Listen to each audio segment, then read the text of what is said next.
Good evening everyone. Welcome to today's session. আজকের সেশনে আমরা এক্সামিনারদের জন্য ডায়াগ্রাম রাইটিং এর উপর একটা সেশন করতে যাচ্ছি। এই সেশনটার শুরুতে আমরা একটু আলোচনা করে নেব যে রাইটিং টাস্কটার ব্যাপারে বেসিক ইনফরমেশন গুলো, এবং তারপর আমরা আমাদের মূল যে আজকের রাইটিংটা সেটার উপর আমরা ডাইভ ইন করব। তো বেসিক ইনফরমেশন গুলো আপনারা মোটামুটি জানেন সবাই আইএলটিএস এক্সামিনেশনের রাইটিং টেস্ট সম্পর্কে। আইএলটিএস এক্সামিনেশনের রাইটিং টেস্টে আমরা 1 ঘন্টা সময় পাবো। এই 1 ঘন্টা আমাদেরকে দুটো টাস্ককে কমপ্লিট করতে হবে, একটা টাস্ক 1 এবং একটা টাস্ক 2।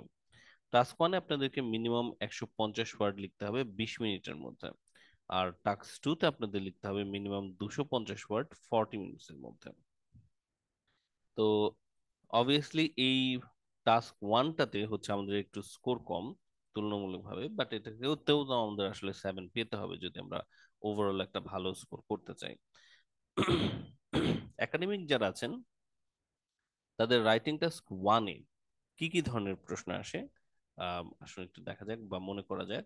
রাইটিং টাস্ক 1-এ একাডেমিকদের জন্য আসে হচ্ছে এই কয়েক ধরনের প্রশ্ন। 3 ধরনের প্রশ্ন আসলে, একটার নাম হচ্ছে গ্রাফ বা চার্ট, দ্বিতীয়টার নাম হচ্ছে ডায়াগ্রাম, আর তৃতীয়টার নাম হচ্ছে ম্যাপ। গ্রাফ বা চার্টে 4 ধরনের গ্রাফ বা চার্ট আসতে পারে: লাইন, বার, টেবিল, পাই। গ্রাফ বা চার্টের বেসিক রাইটিং এর স্কিলটা আপনাদের ক্লাসে আলোচনা হয়েছে। আর দ্বিতীয়ত হচ্ছে ডায়াগ্রাম। ডায়াগ্রামের উপরে আমরা আজকে একটু কাজ করতে যাচ্ছি। আমরা দেখতে পাচ্ছি ডায়াগ্রামকে আমরা দুটো ভাগে ভাগ করেছি, প্রসেস ডায়াগ্রাম এবং সাইকেল ডায়াগ্রাম। দুটোকে বর্তমানে একই, নতুন যে 2023-এর ক্রাইটেরিয়া, স্কোরিং ক্রাইটেরিয়া, সেটা অনুযায়ী ডায়াগ্রামকে একইভাবে আসলে লেখা যায় স্কোর তোলার জন্য, একই রকম ক্রাইটেরিয়া, এটা ক্রাইটেরিয়ান কোনো চেঞ্জ নাই। তৃতীয় ধরনের কোশ্চেন টাইপটা হচ্ছে ম্যাপ। তো চলুন আমরা ডায়াগ্রামের এই প্রসেস এবং সাইকেল ডায়াগ্রামের ডিফারেন্সটা একটু প্রথমত বোঝার চেষ্টা করি। তো এই অংশকে আমি বলবো difference between process and cycle diagram. Let's have a look. তো প্রসেস এবং সাইকেল ডায়াগ্রামের মধ্যে পার্থক্যগুলো কি আসলে থাকে, কি ধরনের পার্থক্য, এটা আসলে ছবিটা দেখলে সবচেয়ে ভালোভাবে বোঝানো যেতে পারে। তো প্রসেস ডায়াগ্রাম যেটা, সেখানে মূলত আহ, এক এ, যে কোনো ডায়াগ্রাম মূলত বিভিন্ন স্টেজ, কয়েকটা স্টেজ আপনাদের এখানে থাকবে। তো প্রসেস ডায়াগ্রাম হচ্ছে স্টেজ 1 থেকে শুরু করে স্টেজ এক্স পর্যন্ত বা এন পর্যন্ত, আমরা যদি বলি, আমরা অঙ্কের ভাষায় বললে এটাকে এন বলে, তাহলে এন পর্যন্ত আসলে যাচ্ছে, মানে নির্দিষ্ট সংখ্যক 4 5 6 7 8 9 10 পর্যন্ত স্টেজ, এবং তারপর হচ্ছে কোন একটা কিছু প্রডিউস হলো। এটা হচ্ছে প্রসেস ডায়াগ্রামের বৈশিষ্ট্য, যেখানে কোন একটা কিছু ঘটনা একটা শেষ হবে আসলে। হুম আমরা একটু পরের পেজে এটা নিয়ে দেখি। কোন একটা ঘটনা এখানে থাকবে এবং ঘটনাটা শেষ হবে, এটা হচ্ছে প্রসেস ডায়াগ্রাম। আপনারা বুঝতে পারছেন সাইকেল ডায়াগ্রাম এটা থেকে একটু আলাদা হবে। তো আমরা একটু প্রসেস ডায়াগ্রামের ছবি আগে একটু দেখে নিই।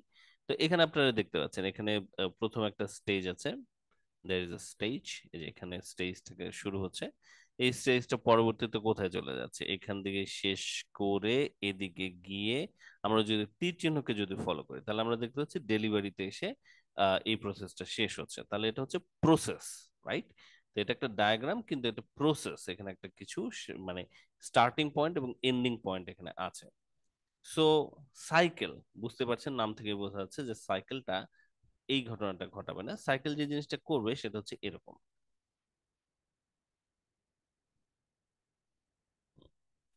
সাইকেল ডায়াগ্রাম সিম্পলি এই কাজটা করবে। সাইকেল ডায়াগ্রাম স্টেজ 1 থেকে শুরু করবে, গিয়ে স্টেজ এন পর্যন্ত পৌঁছাবে, এবং এন এর পরের স্টেজটাই হচ্ছে স্টেজ 1 আবার, মানে ঘুরে আবার প্রথম স্টেজে ফেরত আসবে। তো এটার একটা উদাহরণ দেখা যাক। এই তো।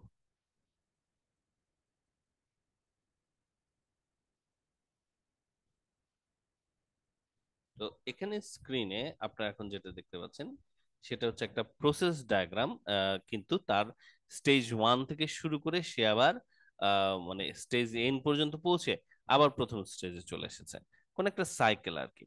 তো এই জন্য এটা হচ্ছে সাইকেল ডায়াগ্রাম। তো দুটো মোটামুটি দেখতে একই রকম, কিন্তু একটাতে একটা প্রসেস শুরু হয়ে আবার আগের অবস্থানে চলে আসছে, আর আরেকটাতে আগের অবস্থানে চলে আসতেছে না, একটা জায়গায় এসে শেষ হচ্ছে। নাও এরপরে আমরা একটু কথা বলে নেব যে আমাদের ডায়াগ্রাম গুলোর মূল টার্গেটটা আসলে কি, মানে কি করতে হয়, তাহলে আমরা বুঝতে পারবো যে আমাদের এই লাস্টের স্টেজটা প্রথমটার সাথে মিলুক বা না মিলুক, আমাদের রাইটিং এর স্টাইল আসলে খুব একটা চেঞ্জ হবে না।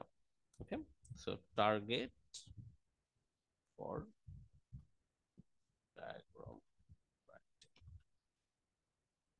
টাস্ক ওয়ান এর রাইটিং এর ক্ষেত্রে বা ডায়াগ্রাম রাইটিং এর, মানে যে কোনো ধরনের রাইটিং এর ক্ষেত্রে আর কি, টাস্ক ওয়ান এর বেসিক কিছু টার্গেট আসলে থাকে।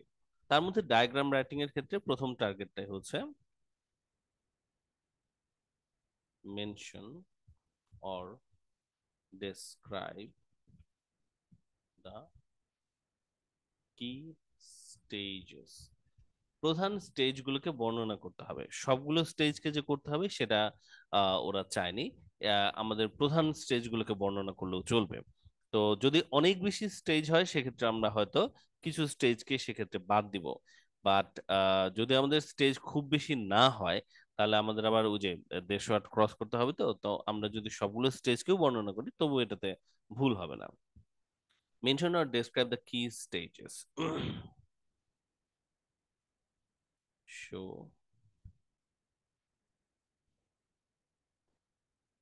Changes process. প্রসেসে যদি কোনো পরিবর্তন ঘটে থাকে, কোনো কিছু উৎপাদন হতে হতে কোন একটা জায়গায় এসে একটু চেঞ্জ ঘটলো, এই চেঞ্জ গুলোকে, ডিফারেন্স গুলোকে বা চেঞ্জ গুলোকে, প্রসেসের পরিবর্তন গুলোকে মেনশন করতে হবে। এটা এক্সামিনার মানে দেখতে চাবে যে আপনি এটা বলতে পেরেছেন কিনা। মেইনটেইন প্রপার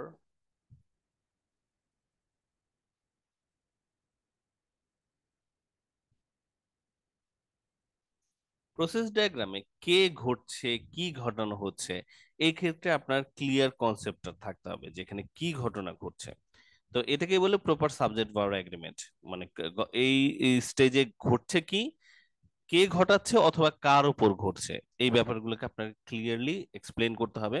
আহ স্পষ্ট থাকতে হবে। আপনি যদি সাবজেক্ট ভার্ব এগ্রিমেন্ট ভুল করেন, আপনার ডায়াগ্রামের ক্ষেত্রে স্কোর অনেক কমে যাবে। তো আমরা এই জিনিসটা দেখবো আজকে, যে আমরা সাবজেক্ট ভার্ব এগ্রিমেন্টটাকে কিভাবে মেনটেন করব। Use proper tense. Tense related ভুল করে ফেলার একটা চান্স থাকে। তো প্রসেস ডায়াগ্রাম অধিকাংশ সময় কোনো সময়ের কথা উল্লেখ করে না, যে এটা কোন সময় ঘটছে। তো সময়ের উল্লেখ না করার মানে হচ্ছে যে এটা চিরন্তন সত্য, তার মানে এটা সব সময় ঘটে।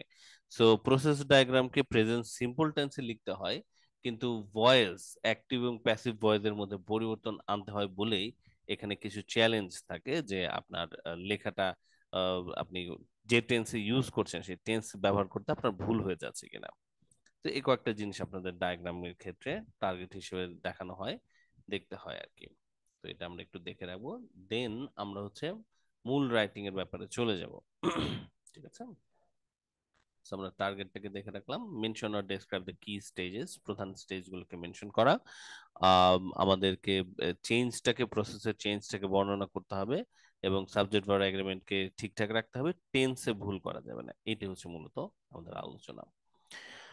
তো এবার আমরা একটা প্রশ্ন দেখব, এবং দেখব যে এই প্রশ্নগুলোকে আমরা কিভাবে বর্ণনা করতে পারি। মূলত স্টেজ যেহেতু বর্ণনা করতে হবে, সো আপনার মানে ডায়াগ্রামটা শেষমেশ আবার প্রথম স্টেজে ফিরে আসলো কি আসলো না, ইট রিয়েলি ডাজন্ট ম্যাটার।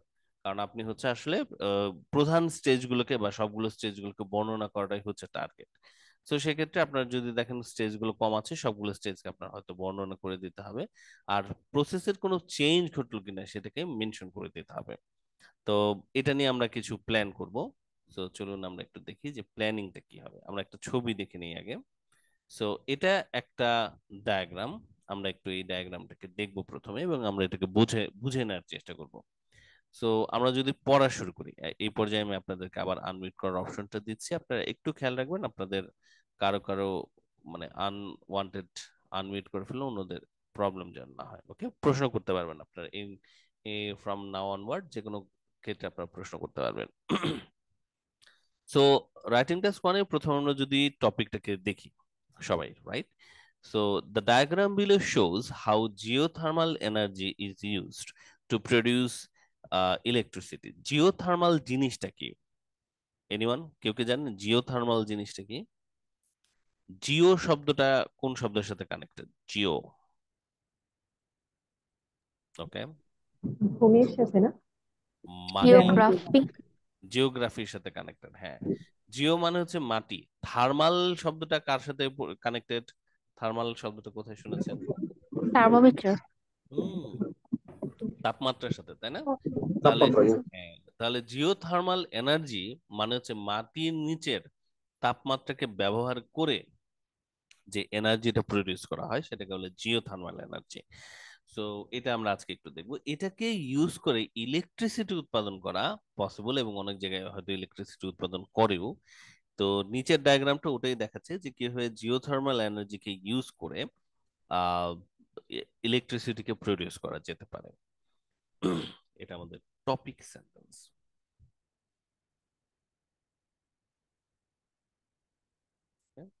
আমরা আজকের এই হিসেবটা রাখি। আমরা জানি যে আমরা কেমব্রিজ 12 এর একাডেমিক, অবভিয়াসলি আমরা পেজ নাম্বার হচ্ছে 92 তে সলভ করছি। প্রথমে আমরা দেখতে পেলাম টপিক সেন্টেন্স। টপিক সেন্টেন্স হচ্ছে এটা, geothermal energy. The diagram below shows how geothermal energy is produced to use production used to produce electricity. পরের লাইনটা তো কমন, রাইট? সব রাইটিং টাস্ক ওয়ানে এই ধরনের প্রশ্নগুলো থাকে। সেটা হচ্ছে summarise the information by selecting and reporting the main feature and make comparison where relevant. ইনফরমেশনকে, সবগুলো ইনফরমেশন আমাদের বলার প্রয়োজন নেই, আমাদেরকে সামারাইজ করতে হবে। We need to summarise. তারপর আমাদেরকে কি করতে হবে? আমাদেরকে সিলেক্ট এবং রিপোর্ট করতে হবে মেইন ফিচার গুলোকে। এটাও একটা ইন্টারেস্টিং বিষয় যে আমাদের সব ইনফরমেশন গুলোকে কিন্তু বলার প্রয়োজন নেই, আমাদের মেইন ফিচার গুলোকে বলার প্রয়োজন আছে। আর তারপরে মেক কম্পারিজন ওয়্যার রেলেভেন্ট, যে জায়গায় রেলেভেন্ট সে জায়গায় আমাদের এসে কম্পারিজন আসলে করতে হবে। এই কয়েকটা হচ্ছে আমাদের মূলত টার্গেট, এটা আমরা মেনটেন করব রাইটিং এর সময়। সো এরপরে আমরা ছবিটার দিকে দেখবো। তো সবাই একটু আপনার ছবিটার দিকে তাকান, দেখুন তো আপনার ছবিটা ঠিক মতো বুঝতে পারছেন কিনা। রাকিব থার্মালের ব্যাপারে বলেছিল হিট, ঠিক আছে কথাটা। সো ছবিটার দিকে আমরা যদি একটু তাকাই, দেখি আমরা ছবিটাকে বুঝতে পারছি কিনা। আমি একটু ছোট করে দিই আপনাদের জন্য।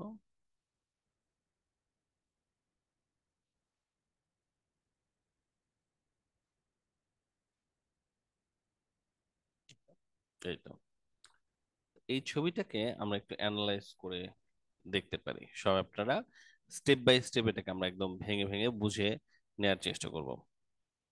আমরা যখন রাইটিং টাস্ক ওয়ান করতে যাচ্ছি তখন আমাদের আরেকটা বিষয় হচ্ছে টাইম ম্যানেজমেন্ট। যে আমাদের যে সময়টা দেওয়া হবে, আমাদেরকে সময় দেওয়া হবে হচ্ছে 20 মিনিট আসলে রাইটিং টাস্ক ওয়ানের জন্য। তো এই 20 মিনিট সময়টাকে কিভাবে ব্যবহার করব এটা আমরা ক্লাসে আলোচনা করেছি, আজকে আমরা আরেকবার একটু কথা বলবো এটার উপরে। আচ্ছা, এই পর্যায়ে আমি একটা,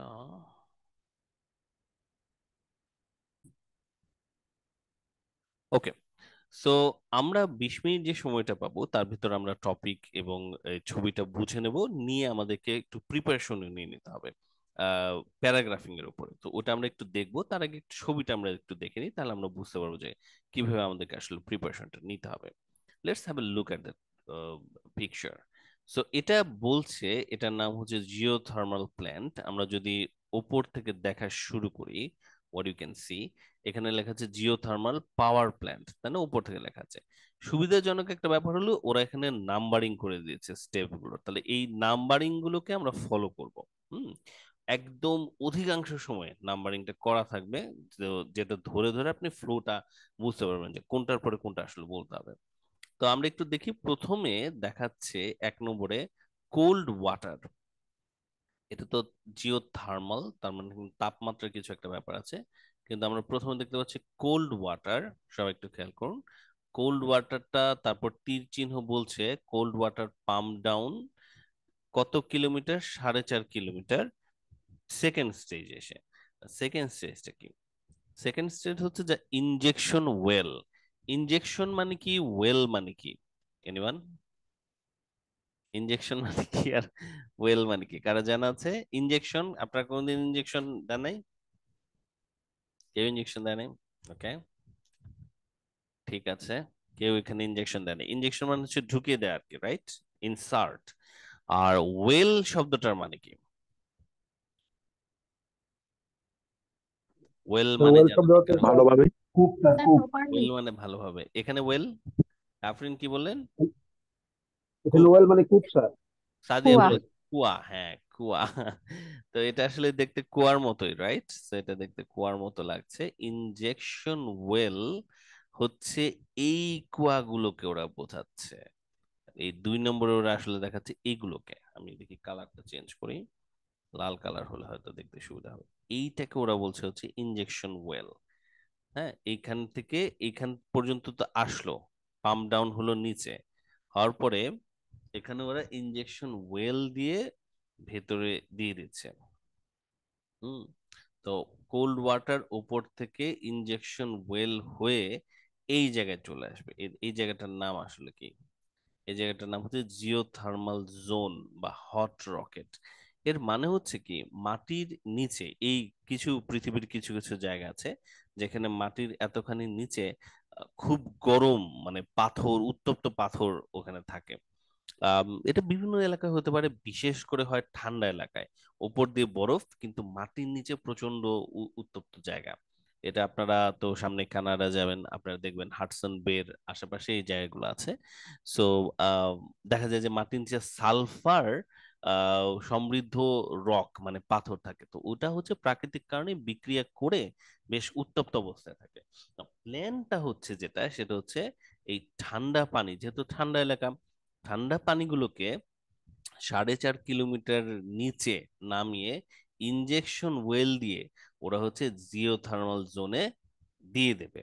তো জিওথার্মাল জোনে যখন আপনি ইনজেকশন মানে মানে প্রেশারের একটা ব্যাপার আছে, পুশ করে দেওয়া হয়।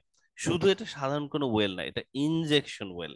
আপনাদের শরীরে ইনজেকশন দেওয়ার অভিজ্ঞতা আপনাদের আছে কিন্তু। ইনসার্ট মানে চাপ দিয়ে ঢুকিয়ে দেওয়া। তো এখানে ইনজেকশন করে দিবে ওরা পানিটা। সো পানিটা এদিক দিয়ে পুশ খেয়ে এই হট জোনটা পার হয়ে এই পর্যন্ত চলে আসবে। আর যখন এখানে চলে আসে তখন এটাকে আবার কি করা হবে, পাম্প আপ করা হবে। তার এর আগে পাম্প ডাউন করা হয়েছিল, এবার 3 নম্বরে প্রোডাকশন ওয়েলে এসে এটা পাম্প আপ হবে। তাহলে এই ওয়েল দিয়ে উপরের দিকে উঠে যাবে। হুম। উপরে উঠে যাবে, উঠে কোথায় চলে যাবে? উপরে একদম এই কন্ডেন্সারে চলে যাবে। কন্ডেন্সার শব্দটাও আপনাদের কাছে পরিচিত কিন্তু, কারণ আপনারা কন্ডেন্সড মিল্ক দেখেছেন। কন্ডেন্সার, কন্ডেন্স শব্দ থেকে কন্ডেন্সার এসেছে। কন্ডেন্স মানে হচ্ছে ঘন করা, তাই না? তাহলে নিচে আমাদের ছিল হচ্ছে পানি, হট ওয়াটার। ওয়াটার যখন প্রেসার মানে ওই প্রোডাকশন ওয়েল দিয়ে ধাক্কা খেয়ে উপরে চলে আসলো, আসা মাত্র এটাকে কনডেন্স করা হচ্ছে, হ্যাঁ, প্রেসারাইজ করা হচ্ছে। তো কনডেন্স করে এটাতে স্টিম পাওয়া যাচ্ছে, সেই স্টিমটাকে দিয়ে দেওয়া হচ্ছে 5 নম্বর স্টেপে। এখন 5 নম্বর স্টেপে কি হচ্ছে আমরা দেখি তো, 4 নম্বরের পরে 5 নম্বর স্টেপে কি আসতেছে। তো স্টিম, তীর দেখাচ্ছে, যে তীর চিহ্ন দেখাচ্ছে এখানে ঢুকতেছে। এখন এখানে যখন এই স্টিমটা যাচ্ছে, এর এই জায়গায় একটা কি আছে, টারবাইন আছে। টারবাইনটা ঘুরতেছে এইভাবে। হুম। টারবাইনটা রোটেট হচ্ছে। তো এটা রোটেটের ভঙ্গিটা দেখা দিচ্ছে আর কি, এরকম করে। বাট এরকম কি বলবো জিনিসটাকে, এটা নিশ্চয়ই ওই স্ক্রুর মতো করে ঘুরছে না, ওটা একই জায়গায় নিশ্চয়ই এভাবে এভাবে ঘুরছে। তো এখানে স্টিমটা ধাক্কা দিচ্ছে টারবাইনে, টারবাইনে ধাক্কা দেওয়া মতো টারবাইনটা ঘুরে যাচ্ছে। তো যখন এটা ঘুরছে, কোনো কিছু যখন মোটরের মতো ঘোরে, সেটাকে দিয়ে ইলেকট্রিসিটি উৎপাদন করা যায়। ট্রিপলির কোনো স্টুডেন্ট এখানে আছেন? নাই? জি সায়েন্সের কোনো স্যার। স্টুডেন্ট নেই? আছেন, কে আমি আছেন? আছি স্যার। আচ্ছা। আমি। তাহলে আচ্ছা, আপনি একটু কনফার্ম করেন তো আমার এই কথাটাকে। আমরা যদি আহ চুম্বক লাগে এটার মধ্যে, তাই না? চুম্বককে ইউজ করে আমরা যদি কোনো কিছু ঘোরাই, তাহলে এখান থেকে ইলেকট্রিসিটি আমাদের পক্ষে পাওয়া পসিবল, তাই না? জি স্যার। জি আবার স্যার। আমরা যদি, পসিবল। হ্যাঁ, আবার যদি আমরা এ, এমন কোন চুম্বককে ইউজ করে ওখানে যদি আমরা বাইরে থেকে ইলেকট্রিসিটি দেই, তাহলে ওই জায়গায় আবার ঘোরানো পসিবল, তাই না? ওটাকে আবার মোটরের মতো ঘোরানো যাবে। জি। তাহলে চুম্বকের আশেপাশে ঘোরানো ঘোরালে পসিবল। ইলেকট্রিসিটি বের করা পসিবল, আবার স্থির কোন চুম্বকের উপরে আমরা ঠিক। যদি হ্যাঁ ইলেকট্রিসিটি অ্যাপ্লাই হ্যাঁ, করি, সেটা থেকে আসলে মোটরও বের করা পসিবল। এই জিনিসটা আবিষ্কার করেছিলেন কে, জি জানা আছে স্যার। কারো? ইসনাত, জানা আছে কারা, কে এই জিনিসটা, এই মোটর এবং জেনারেটর আবিষ্কার করেছিলেন? এটা আবিষ্কার করেছিলেন হচ্ছে, হ্যাঁ, এটা ব্রিটেনের, এখন মনে পড়ছে না। হ্যাঁ ব্রিটেনের বিজ্ঞানী, তার নাম ছিল মাইকেল ফ্যারাডে। মাইকেল ফ্যারাডে প্রথম মোটর আবিষ্কার করেন এবং পরবর্তীতে তিনি জেনারেটরও আবিষ্কার করেন। এবং উনি নিজে কিন্তু স্কুল পাস ছিলেন না। উনি অসম্ভব দারুণ সব ইলেকট্রিক্যাল আবিষ্কারগুলো করেছিলেন, কিন্তু উনি নিজে স্কুল পাশও ছিলেন না। মাইকেল ফ্যারাডে, মাইকেল ফ্যারাডে কিনে আরেকদিন কথা বলা যাবে। সে আমার সবচেয়ে প্রিয় বিজ্ঞানীদের একজন। অসাধারণ তার মানে তার জীবনের গল্পটা একদম রূপকথার মতো। আপনারা যদি পড়েন আপনারা দেখতে পাবেন। ও ছিল ছোটবেলায়, ওকে স্কুলে ওকে দেয়া যায়নি, ওর পরিবার দরিদ্রও ছিল। তারপরে একটা স্কুলে যখন দেওয়ার চেষ্টা করেছে, সেই স্কুলেও পড়তে পারেনি, কারণ ওর কথা বলাতে সমস্যা ছিল, মুখে কথা বলতে ওর সমস্যা হতো, ইম্পেয়ারমেন্ট ছিল। তো সেজন্য স্কুলে সবাই ওকে উপহাস করতো। তো সে স্কুলে পড়েনি, পরবর্তীতে বাসায় চলে আসে। তারপরে যখন ওর বাবা মারা যায়, ওকে বইয়ের দোকানে কাজ নিতে হয় খুব অল্প বয়সে সংসার চালানোর জন্য। আর সেই লোক পরবর্তীতে ব্রিটেনের সবচেয়ে বড় বিজ্ঞানী হয়ে যায়, এবং তিনি বিখ্যাত হন হচ্ছে বিজ্ঞান বিষয়ক ভাষণ দেওয়ার জন্য। উনি খুবই জনপ্রিয় একজন স্পিকার ছিলেন। তো চিন্তা করেন, যে পড়াশোনাও করতে পারেনি এবং কথা ঠিক মতো বলতে পারতো না, সেই পরবর্তীতে ব্রিটেনের সবচেয়ে জনপ্রিয় বিজ্ঞান বক্তা হিসেবে আবিষ্কার হন, এবং মানুষজন টিকিট কেটে ওর সায়েন্সের উপরে স্পিচ শুনতে যেত। So that's an amazing story. আচ্ছা, সো এখানে আমরা দেখতে পাচ্ছি, হ্যাঁ, ফ্যারাডের সেই তৈরি করা মেশিন, সেটাকে ইউজ করা হচ্ছে স্টিমকে ইউজ করে। আহ নিয়ে এসে এখানে যখন টারবাইনটা ঘোরানো হচ্ছে, এই ঘূর্ণনে ইলেকট্রিসিটি উৎপাদন হচ্ছে, এবং এই ইলেকট্রিসিটি জেনারেটর আর কি ইলেকট্রিসিটি উৎপাদন হচ্ছে। তো ইলেকট্রিসিটিটা তারপরে একটা জায়গায় চলে যাচ্ছে, এটার ওরা নাম দেয়নি, এটাকে গ্রিড বলে আসলে। তো গ্রিডে চলে যাচ্ছে, কিন্তু এখানে ওরা নাম দেয়নি। আমরা হয়তো গ্রিড যেহেতু লেখে নেই, না বলে আমরা বলতে পারি যে জাস্ট ইলেকট্রিসিটি প্রডিউস হচ্ছে, এ পর্যন্ত বললেও আমাদের চলবে। তো এখানে আবার এটা প্রথম স্টেজে চলে আসেনি। সো এটা ঠিক সাইকেল ডায়াগ্রাম না, প্রসেস ডায়াগ্রাম, কিন্তু স্টিল যেহেতু আমরা মূলত ডায়াগ্রামের ক্ষেত্রে আমাদের যেটা করতে হয় সেটা হচ্ছে আমাদের এই স্টেজগুলোকে বর্ণনা করতে হয়, এবং একটা স্টেজের সাথে আরেকটা স্টেজের যে কানেকশনটা কি সেটাকে উল্লেখ করতে হয়। সো যে কোনো ডায়াগ্রামকে আপনারা আসলে একইভাবে লিখতে পারবেন। আজকে আমরা এই জিনিসটাই দেখার চেষ্টা করবো যে কিভাবে এই জিনিসটা আমরা লিখবো। তো ছবিটা আপনারা যখন বুঝে ফেললেন, বুঝে ফেলার পর আরেকটা জিনিস আপনারা একটু চিন্তা করুন, সেটা হচ্ছে আপনাদের মনে আছে কিনা যে আমরা বলেছিলাম একটু আগে যে আমাদের কিন্তু চেঞ্জ, হ্যাঁ চেঞ্জটাকে খেয়াল করতে হবে। যে এই ছবিতে স্টেজটার কোনো একটা অংশে এসে চেঞ্জ হয়েছে, কোনো একটা কিছু আপনাদের কোনো ধরনের পরিবর্তন কি আপনারা নোটিস করতে পারছেন যে হ্যাঁ এখানে একটা সিগনিফিকেন্ট চেঞ্জ ঘটেছে স্যার, এই স্টেজ পর্যন্ত এক ধরনের ঘটনা ঘটার পর এখানে চেঞ্জ হয়ে গেছে? কেউ কোনো কিছু নোটিস করছেন কিনা? 1 থেকে 5-এর মধ্যে কোন স্টেজে এসে কোনো পরিবর্তন দেখতে পাচ্ছেন? মইন, 4 নম্বরে স্যার। 4 নম্বরে এসে কেন, তোমার কি ধরনের পরিবর্তন দেখতে পাচ্ছ বলে মনে করছো? স্যার এটা ওই যে ওই কন্ডিশনার ইয়া হয়ে গেছে, এর আগে তো স্যার এটা পানি ছিল, মানে গরম আর ঠান্ডার গুড, মধ্যে ছিল, হ্যাঁ বাট হ্যাঁ হ্যাঁ, গুড, ম্যাটেরিয়াল চেঞ্জ হয়ে যাচ্ছে। মইন খুব জি সুন্দর স্যার। খেয়াল করেছে যে এইখানে কিন্তু ওয়াটার ওয়াটার ওয়াটার, 1 থেকে 2 ওয়াটার, 3 থেকে ওয়াটার, 3-এর পরে 4-এ এসে এটা আর ওয়াটার নাই, এটা কন্ডেন্সড হয়ে স্টিমে পরিণত হচ্ছে। এখান থেকে আসলে মানে উপরে উঠেই আসলে স্টিমে পরিণত হয়েছে, স্টিমটাকে কনডেন্স করে একটু ঘনীভূত করে একদিকে ধাক্কা দিয়ে পাঠানো হচ্ছে, যেন একটা ইলেকট্রিসিটি উৎপাদন করতে পারে। সো আমরা এটা একটা প্ল্যান করতে পারি, আমরা যখন ছবিটা দেখছি তখনই আমরা এই জিনিসটা করবো। আমরা ছবিটা পড়ে ফেললাম, পরে আমরা চিন্তা করলাম 1, 2 এবং 3, এই তিনটা আসলে একই ধরনের পরিবর্তন আসলে ঘটা শুরু করেছে এই জায়গায় এসে। 4 এবং 5, তাহলে প্ল্যানটা হচ্ছে 1, 2, 3-কে আমরা প্রথম প্যারাগ্রাফে লিখবো, আর 4, 5-কে নিয়ে আমরা সেকেন্ড প্যারাগ্রাফে লিখবো।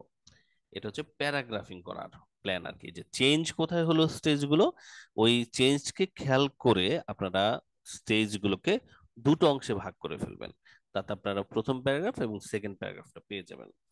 সো আমরা যে কাজগুলো করলাম আরেকবার একটু আমরা মনে করি, আমরা টপিকটা পড়লাম, টপিক পড়ে ছবির দিকে আমরা তাকালাম, দেখলাম যে ছবির স্টেজগুলো আছে, সবগুলো স্টেজে কি ঘটছে আমরা একটু খেয়াল করলাম, বুঝে নিলাম, বুঝে নিয়ে কোন স্টেজে এসে একটা সিগনিফিকেন্ট পরিবর্তন ঘটছে সেটাকে আমরা খেয়াল করলাম। ওই পরিবর্তনের আগ পর্যন্ত স্টেজগুলো নিয়ে আমরা একটা প্যারাগ্রাফ লিখবো, পরিবর্তন এবং তার পরবর্তী স্টেজগুলোকে নিয়ে আরেকটা প্যারাগ্রাফ লিখবো, তাহলে আমাদের প্যারাগ্রাফিংটা হয়ে গেল। সো এইমাত্র আমরা যে জিনিসটাকে দেখলাম এটাকে আমরা বলবো হচ্ছে টাইমিং আর কি, টাইম ইউটিলাইজেশন ডায়াগ্রাম। আমি ডায়াগ্রামের ছবিটা একটু দিয়ে রাখি তার আগে। হুম,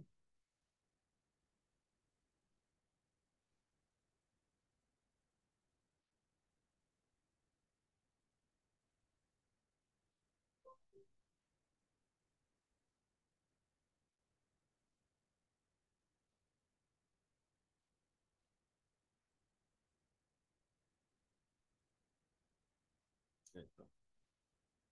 আচ্ছা, এবার আমরা একটু চোখ বুলাই টাইম ম্যানেজমেন্টকে নিয়ে। Time management, task one. Task ওয়ানে আমরা টাইম পাবো হচ্ছে, আমার কথা শুনতে সমস্যা হলে আপনারা একটু বলবেন, হ্যাঁ। টাইম ম্যানেজমেন্ট হচ্ছে 20 মিনিটস। স্যার সাউন্ডটা একটু কম লাগতেছে। আচ্ছা, একটু দেখছি আমি, হ্যাঁ। আমার দু হাত বন্দি তো, মাইক্রোফোনটা ঠিক প্লেসে সেট করা আছে কিনা একটু বুঝতে হচ্ছে। এখন ঠিক আছে খায়রুল? এই জায়গায় জি স্যার, থাকলে এখন আগের থেকে জি ভালো। স্যার, আচ্ছা, এবার ঠিক আছে, আগের চেয়ে বেটার। এই জায়গায় থাকলে ঠিক মতো শোনা যাবে তাই না? আচ্ছা, ঠিক জি আছে। জি। ওকে, আচ্ছা, কোথায় ছিলাম আমরা? Time management task one, 20 minute. 20 মিনিটের টাস্ক ওয়ানের জন্য আমরা দুই অংশে ভাগ করব টাইম ম্যানেজমেন্টকে। এক নম্বর হচ্ছে প্রিপারেশন। প্রিপারেশন প্রিপারেশন 3 মিনিটে নেওয়া পসিবল। এই সময় আমরা যা যা করব তা হচ্ছে read the topic,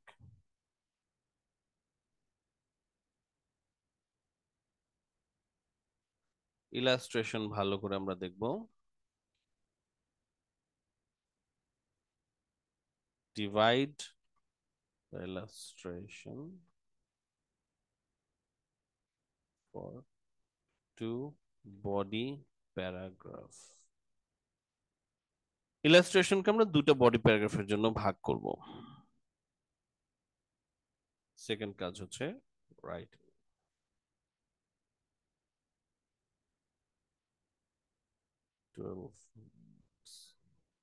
12 minute writing করা।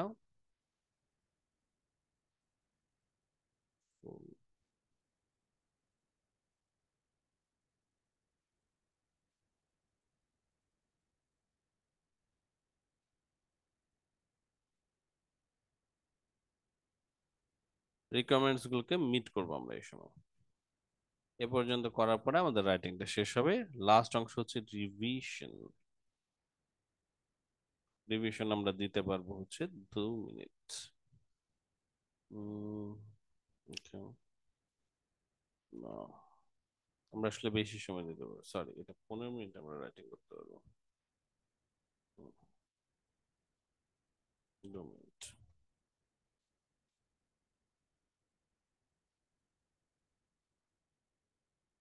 2 মিনিট রিভিশন নিলে আমাদের চলবে। রাইটিং যদি আমাদের আগে শেষ হয়ে যায় তাহলে আমরা রিভিশনের জন্য বেশি সময় পাবো। Check for spelling. Spelling mistake আপনাদের প্রচুর হয়, এটাকে আপনারা খেয়াল করবেন।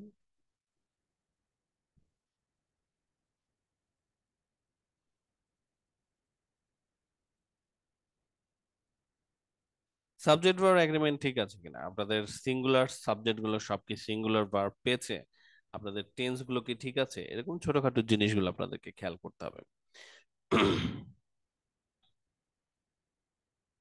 ওকে, সো এটা হচ্ছে আমাদের টাইম ম্যানেজমেন্ট। তিনটা অংশে আমরা কাজটা করে ফেলতে পারবো। পরের অংশে আমরা দেখবো হচ্ছে প্যারাগ্রাফিং। এই অংশ নিয়ে কারো কোনো প্রশ্ন আছে? না বোঝা যাচ্ছে তিনটা অংশ, রাইট? বোঝা যাচ্ছে? আচ্ছা, ধরে নিচ্ছি বোঝা যাচ্ছে। এটা আপনাদের ক্লাসে পড়ানো হয়েছে, বা যাদের রাইটিং হয়নি এখনো সামনে তাদেরকে পড়ানো হবে। এই জিনিসগুলো আমি আপনাদের একদম লিখে টিখে দেবো, তো আপনারা খাতায় নোট করে রাখবেন। প্ল্যানটাকে আপনাদের জন্য মনে রাখে যে 20 মিনিটের ভিতরে আমরা কিভাবে আসলে সবচেয়ে ভালোভাবে ইউটিলাইজ করব। 20 মিনিটসে ইউজটা আমরা কিভাবে করব। খুব সহজে আপনি এই কাজগুলো করে ফেলতে পারেন। আমি একটা কাজ করি, আমি আপনাদের জন্য এটা চ্যাট বক্সে দিয়ে রাখি, কেউ যদি কপি করে রাখতে চান আপনারা আজকেও করে ফেলতে পারেন।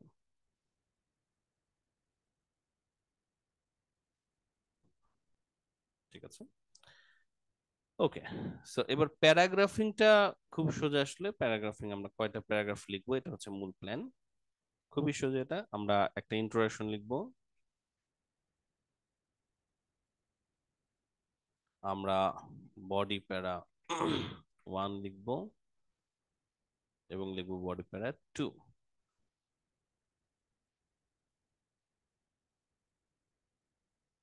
টাস্ক ওয়ানে আমরা কোনো কনক্লুশন লিখবো না। কারো কি মনে আছে কেন আমরা রাইটিং টাস্ক ওয়ানে কনক্লুশন লিখি না, বা কেন লিখতে হবে না? কারো মনে আছে? রাইটিং টাস্ক ওয়ানে কনক্লুশন লিখতে হয় না, তার কারণ রাইটিং টাস্ক ওয়ান আপনার কাছে কোনো সমাধান চায় না। এটা একটা প্রসেসকে বর্ণনা করতে বলছে, এখানে আপনার কোনো নিজস্ব সমাধান বা নিজস্ব পয়েন্ট অফ ভিউর প্রয়োজন নেই। কনক্লুশন মানে হচ্ছে সমাধান বা একটা উপসংহারে পৌঁছানো। তো যেহেতু এটা জাস্ট একটা বর্ণনা, তো এখানে আপনার উপসংহারে পৌঁছানোর বা কনক্লুশনে পৌঁছানোর কিছু নেই। তো আপনারা কখনোই কনক্লুশন আলাদা করে দেবেন না। ইন্ট্রোডাকশনের দুটো জিনিস আমাদের করতে হবে, সেটা আমরা একটু মনে রাখি। ইন্ট্রোডাকশন আপনাদেরকে প্যারাফ্রেজ দ্য টপিক, টপিক টপিককে আপনাদের প্যারাফ্রেজ করতে হবে। এবং দ্বিতীয়ত যেটা করতে হবে সেটা হচ্ছে মেক অ্যান কমেন্ট।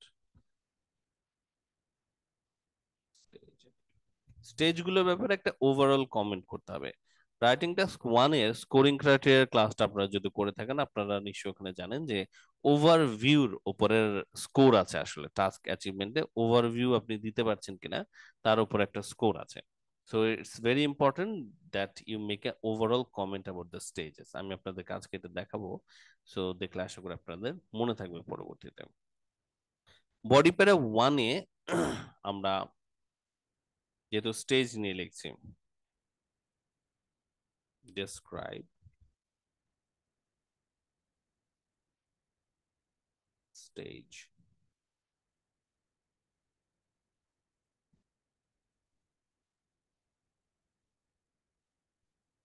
এক থেকে অমুক স্টেজ পর্যন্ত, till the major change। ওই যে একটা মেজর চেঞ্জ হওয়ার আগ পর্যন্ত যে স্টেজটা আছে সেই পর্যন্ত একটু আপনারা বর্ণনা করবেন। আর দ্বিতীয়টাতে আপনারা হচ্ছে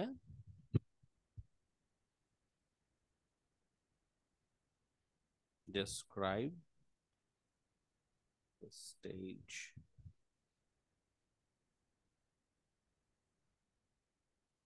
n+1, মানে n এর পরের স্টেজটা থেকে এন্ড, শেষ পর্যন্ত আর কি, শেষ পর্যন্ত বর্ণনা করে দেন। তো যখন বর্ণনা করছেন তখন আপনারা কিছু টাস্ক গুলোকে কমপ্লিট করবেন, কিছু রিকোয়ারমেন্টস গুলোকে ফুলফিল করবেন, তাহলে চলবে। ওকে, সো এটা হচ্ছে আমাদের প্যারাগ্রাফিং, রাইট? খুবই ইজি আমাদের একটা জিনিস। আমরা প্যারাগ্রাফিংটাকে একটু দেখে রাখি। এবার আমরা আমাদের মূল রাইটিং এর ক্ষেত্রে আজকে চলে যাব এখন। ঠিক আছে, আরেকবার আমরা ছবিটাকে একটু দেখি। দিস ইজ আওয়ার পিকচার, এটা আমাদের ছবি। The diagram below shows how geothermal energy is used to produce electricity. Geothermal energy কে কিভাবে ইউজ করা হয় ইলেকট্রিসিটি প্রডিউস করার জন্য। এটাকে ইউজ করে আপনাদের ইন্ট্রোডাকশনের প্রথম লাইনটা লিখতে হবে। তারপরে আপনাদেরকে আরেকটা কাজ করতে হবে, সেটা হচ্ছে এই পুরো ছবিটার ব্যাপারে একটা কমেন্ট করা। নাও কমেন্ট গুলো অনেকভাবে করা যায়। একটা সোজা ওয়ে হচ্ছে কয়টা স্টেজ আছে সেটাকে মেনশন করা, আর প্রথম এবং শেষ স্টেজটাকে বলে দেওয়া। এটা হচ্ছে ওয়ান অফ দ্য ওয়েজ। আর বাকি আরো কয়েকটা ওয়ে আছে, এটা আমরা ক্লাসে আপনাদের যখন এটার উপর ক্লাস হবে, ক্লাসে আপনাদের আলোচনা হবে। সো আজকে আমি একটা অ্যাপ্রোচ দেখাচ্ছি ওভারভিউ লেখার। সেটা হচ্ছে প্রথম এবং শেষ শেষ স্টেজটাকে মেনশন করে সর্বমোট কয়টা স্টেজ আছে সেটাকে বলা। আজকে এখানে সর্বমোট আছে 5টি স্টেজ। প্রথম স্টেজ এখানে হচ্ছে কোল্ড ওয়াটার কে পাম্প ডাউন করা, pumping down the cold water. আর লাস্ট স্টেজ হচ্ছে জেনারেটিং, জেনারেটরে পাওয়ার জেনারেট করা, প্রডিউসিং ইলেকট্রিসিটি। সো এই দুইটা স্টেজকে নিয়ে আমরা আজকে আমাদের ইন্ট্রোডাকশনটা লিখতে পারি। তো চলুন আমরা একটু দেখি আমাদের রাইটিংটা কেমন হতে পারে। প্রথমে আমরা লিখছি introduction. Paraphrase the topic, make an overall comment about the stage. টপিকটাকে আরেকবার আমরা একটু দেখি।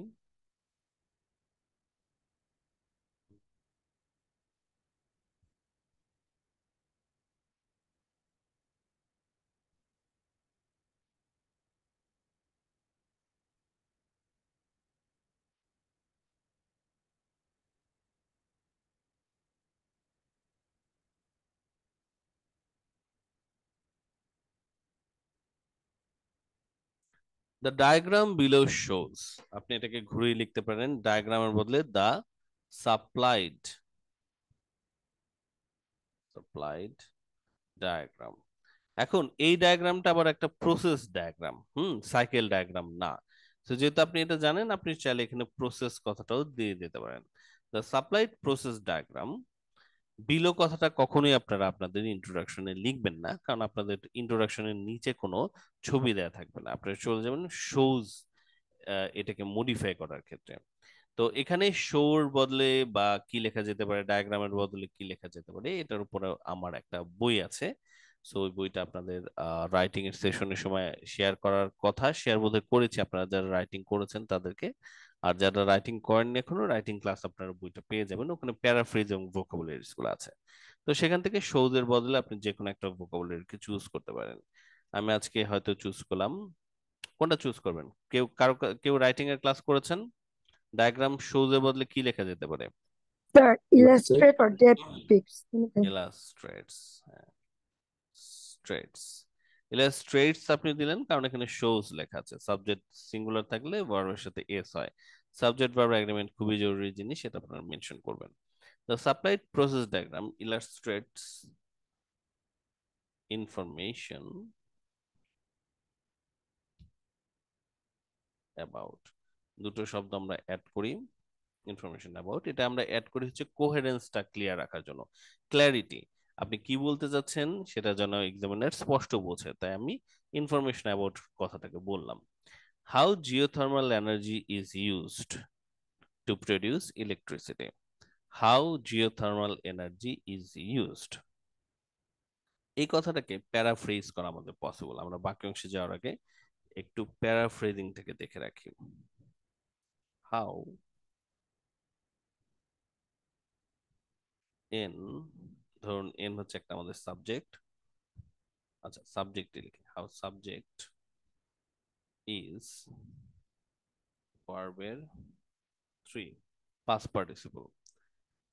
টু দিয়ে তারপরে যে অংশটুকু সেটা হচ্ছে এক্সটেনশন, এটা পরিবর্তনের প্রয়োজন নেই, এটা এক্সটেনশন। কিন্তু হাউ সাবজেক্ট ইজ ইউজড, এটা হচ্ছে আপনাদের বাক্যের মূল অংশ।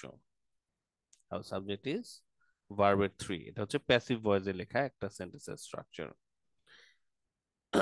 এটাকে প্যারাফ্রেজ করা যেতে পারে এভাবে, the process of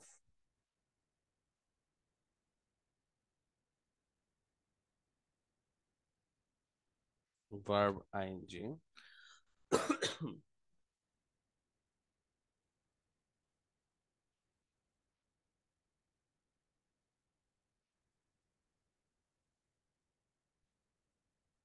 plus extension, এটাকে কনভার্ট করে আপনি এইভাবে লিখতে পারেন।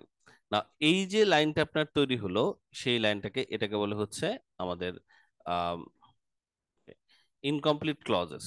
হ্যাঁ, ইনফিনিট ক্লজেস আর কি। তার মানে এখানে ডিরেক্টলি সাবজেক্ট ভার্ব নেই, এটা একটা ক্লজ বা ফ্রেজ হয়ে গেছে। কিন্তু এটাকে কনভার্ট করে আপনি এটাতে পরিণত করতে পারেন। আবার অনেক সময় আপনি এইরকম একটা সেন্টেন্স দেখতে পাবেন বা এরকম একটা ফ্রেজ দেখতে পাবেন, সেটাকে আপনি কনভার্ট করে হাউ দিয়ে লিখতে পারেন। এটা আপনারা বিশেষভাবে করতে পারবেন ডায়াগ্রামের ক্ষেত্রে। তো ডায়াগ্রামের ক্ষেত্রে প্যারাফ্রেজিংটা এভাবে আপনি করতে পারেন, হাউ সাবজেক্ট ইজ ভার্বের থ্রি, এটাকে ঘুরিয়ে আপনি লিখতে পারেন the process of verb ING plus subject, আর তারপরে এক্সটেনশনটা বাকি অংশ লিখে দিলেন। সেটাকে যদি এখন আপনারা একটু কনভার্ট করেন, হাউ, ধরুন হাউটা লেখা আছে, how geothermal energy is used, ঠিক আছে। তারপরে এক্সটেনশন হচ্ছে টু প্রডিউস ইলেকট্রিসিটি। এখানে জিওথার্মাল এটা হচ্ছে আমাদের সাবজেক্ট, আর জিওথার্মাল এনার্জি পুরোটা হচ্ছে আমাদের সাবজেক্ট কম্পাউন্ড, আর ইউজড কথাটা অবভিয়াসলি এটা হচ্ছে আমাদের ভার্ব। তাহলে এটাকে যখন আপনি মডিফাই করতে চাচ্ছেন তখন আপনি কিভাবে মডিফাই করবেন, দ্য প্রসেস অফ, চলুন আমরা লিখি, দ্য প্রসেস অফ ভার্ব সামনে আসবে, ইউজড, ইউজড তো হবে না, ইউজিং হবে, তাই না, প্রসেস অফ ইউজিং, ইউজিং এর পরে ভার্ব সাবজেক্ট চলে আসবে, জিওথার্মাল এনার্জি, তারপর বাকি অংশটুকু এক্সটেনশন আর কি। প্রিপোজিশনের পরের অংশ তো চেঞ্জ করার প্রয়োজন পড়ে না, কারণ এটা মূল বাক্যের অংশ নয়। সো আপনি লিখতে পারেন how process of using geothermal energy to produce electricity. সেখানে লেখা ছিল how geothermal energy is use to produce electricity, আপনি এটাকে প্যারাফ্রেজ করে লিখতে পারেন the process of using geothermal energy to produce electricity. তো এই ছোট্ট অংশটুকু আপনারা সবাই বুঝতে পারলেন কিনা? ওকে, এটাকে আমরা ইউজ করতে পারবো, হয় এই দুটোর মধ্যে যে কোনো একটা প্রসেসে আপনার ডায়াগ্রামটা থাকবে আসলে সব সময়, ঠিক আছে। তো যে কোনো একটা সেন্টেন্সের স্ট্রাকচার থাকলে আপনি আরেকটা সেন্টেন্সের স্ট্রাকচারে ওটাকে কনভার্ট করে নিতে পারবেন। সো আমরা চলুন এবার এটাই লিখি, the supplied process diagram illustrate information about, finally আমরা আরো একবার এটাকে লিখি,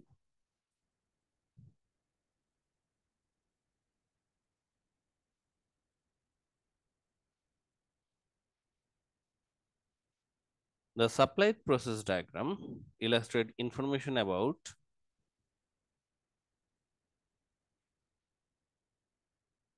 the process, এখানে দার প্রথম অক্ষর অবভিয়াসলি ছোট হাতের অক্ষর হবে। আপনারা কেউ কেউ কিন্তু আপার কেস লোয়ার কেসে ভুল করছেন রাইটিং আপনাদের যখন দেখছি, এটার ব্যাপারে আপনারা একটু সচেতন থাকবেন। The supplied process diagram illustrates information about the process of using geothermal energy to produce electricity. শেষ। সবাই কি প্যারাফ্রেজটা আমরা বুঝতে পেরেছি? এভরিওয়ান, আমরা কি ইউজ করতে পারবো না পারবো না, কি মনে হয়? ঠিক আছে, তাহলে এরপরে আপনাদের আরেকটা লাইন অ্যাড করতে হবে, সেটা হচ্ছে আপনাদের একটা ওভারঅল কমেন্ট বলতে হবে। হুম, তো আমরা আজকে ঠিক করেছি যে আমরা কমেন্টটা বলবো হচ্ছে এভাবে, আমরা কয়টা স্টেজ আছে সেটা বলবো, আর প্রথম এবং শেষ স্টেজের কথাটা বলবো। এটা আপনারা এভাবে লিখতে পারেন, ওভারঅল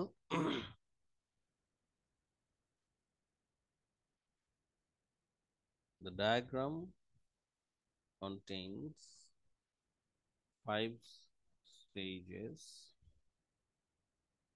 starting with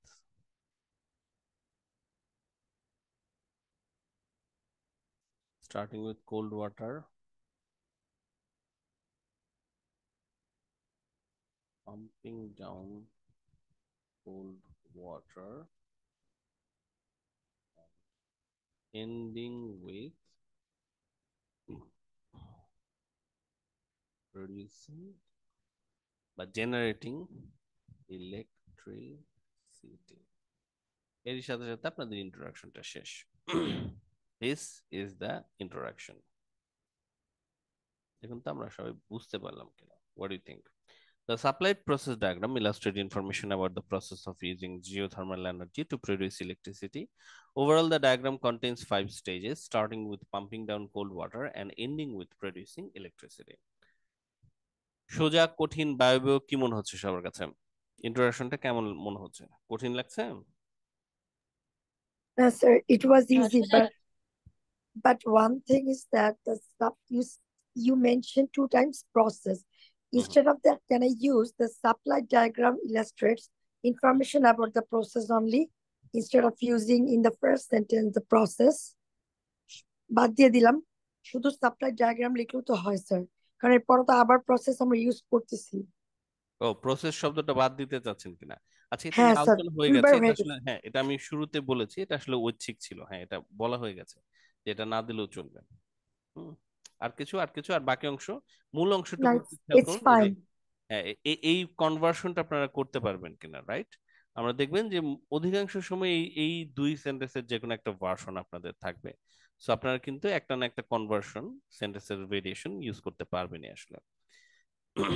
তো আমার মনে হয় এর সাথে সাথে আপনারা ইন্ট্রোডাকশনটা লিখে ফেলতে পারলেন। এটা আমাদের ইন্ট্রোডাকশনটা ছিল আসলে। চ্যাট বক্স আমি একটু দিয়ে রাখছি, আমি অবভিয়াসলি আপনাদের এক্সামিনারদের গ্রুপেও এটা দেবো পরবর্তীতে। সো এরপরে আমরা পরের অংশের দিকে যাচ্ছি, আমরা বডি প্যারা 1-এ যাব। আজকে আমরা বর্ণনা করব স্টেজ প্রথম থেকে এন পর্যন্ত। তো আপনারা বলেছেন স্টেজ 3 পর্যন্ত, কারণ স্টেজ 4 এসে ব্যাপক চেঞ্জ হয়ে যাচ্ছে। সো আমরা এখন বডি প্যারা 1-এ যাব। তো বডি প্যারা 1 এখানে আমরা ডেসক্রাইব করব স্যার স্টেজ। এন বলতে কোনটা বোঝাচ্ছে? ও, এন বলতে কোনটা বোঝাচ্ছে? আমরা ওই শুরুতে আলোচনা করে নিয়েছিলাম আসলে ছবিটা, যে কোন জায়গায় এসে মেজর চেঞ্জ হচ্ছে। সো এখানে আমরা বলেছিলাম যে 3 পর্যন্ত এসে ঠিক আছে, 4-এ এসে মেজর চেঞ্জ হচ্ছে, কারণ 3 পর্যন্ত পানি আছে, cold water, pump down cold water, hot water.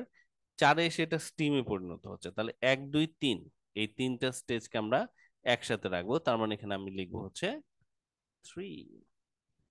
Describe stage 1 to 3 আজকের জন্য আর কি। তো অবভিয়াসলি এটা কিন্তু আপনাদের আলাদা আলাদা স্টেজ অনুযায়ী একটু ডিফার করবে, বাট আপনারা ভরসা রাখেন যে আপনারা খেয়াল করলেই একটা স্টেজে এসে পরিবর্তন ঘটছে, এটা আপনারা দেখতে পারবেনই।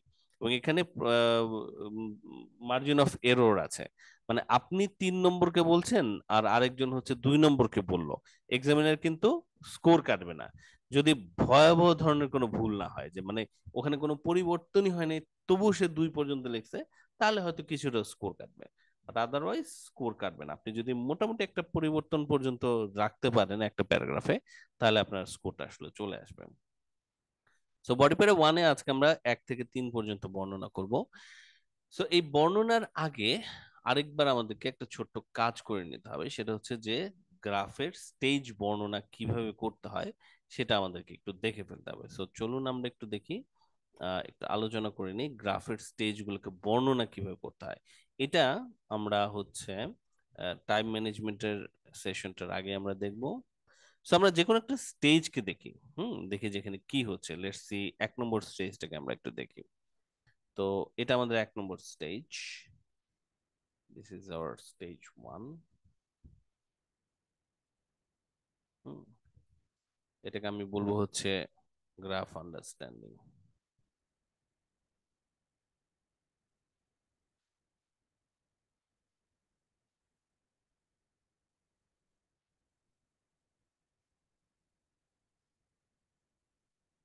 এটা বোধহয় শুধু একা স্টেজ না, স্টেজটা বোধহয় এটা পুরোটা মিলেই 2-এর আগ পর্যন্ত, 2-এ তো ইনজেকশন হচ্ছে, তার আগ পর্যন্ত বোধহয় একটা স্টেজ। এটা পুরোটাই বোধহয় একটা স্টেজ, তাই না? কারণ তারপরে তো 2 শুরু হচ্ছে, 2-এ গিয়ে ইনজেকশন করছে। এইটা হচ্ছে পাম্প ডাউনটা হচ্ছে আমাদের প্রথম স্টেজ আসলে। ঠিক আছে।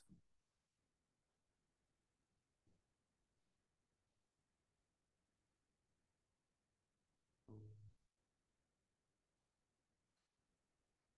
কোথায় গেল?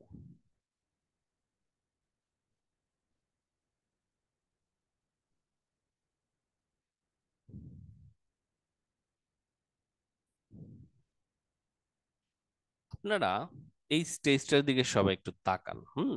তাকিয়ে প্রথমে একটু খেয়াল করুন এখানে মেইন ভার্ব কোনটা। কি করা হচ্ছে বলেন তো দেখি, মেইন ভার্ব কি করা হয়, এখানে কি করা হচ্ছে, কি ঘটছে? পাম্প করতে আপ ডাউন করা হচ্ছে। পাম্প ডাউন করা হচ্ছে, পাম্প ডাউন। Very good. দ্বিতীয় প্রশ্ন, সাবজেক্ট অ্যাক্টিভ। সাবজেক্ট অ্যাক্টিভ হচ্ছে যে কাজটা করে। সো প্রশ্ন হচ্ছে কে পাম্প ডাউন কোল্ড ওয়াটার। করে, নো। কে পাম্প ডাউন করে?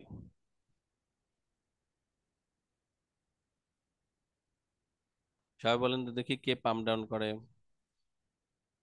4.5 কিলোমিটার যেটা একটা, ওইটা কে কি? কে পাইপ। কে কে কে পাইপ পাম্প ডাউন করছে? কে পাম্প ডাউন করছে বলেন? Pump machine. Pump machine. পাম্পের মিস্ত্রি করতেছে এটা। জবাবটা হচ্ছে ইনফরমেশনটা দেয়া নাই, নট গিভেন। আর রিডিং করেছেন না আপনারা? নট গিভেন, দেয়া নাই। কে করে এটা দেয়া নেই, সাবজেক্ট অ্যাক্টিভ এখানে দেয়া নেই, কিন্তু এটা দেয়া আছে। কোনটা দেয়া আছে? সাবজেক্ট প্যাসিভ দেয়া আছে। সাবজেক্ট প্যাসিভ হচ্ছে কি, কাকে কোল্ড ওয়াটার।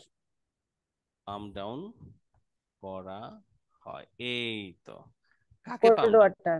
হ্যাঁ ধরতে পেরেছেন। এটার জবাব হচ্ছে কোল্ড ওয়াটার।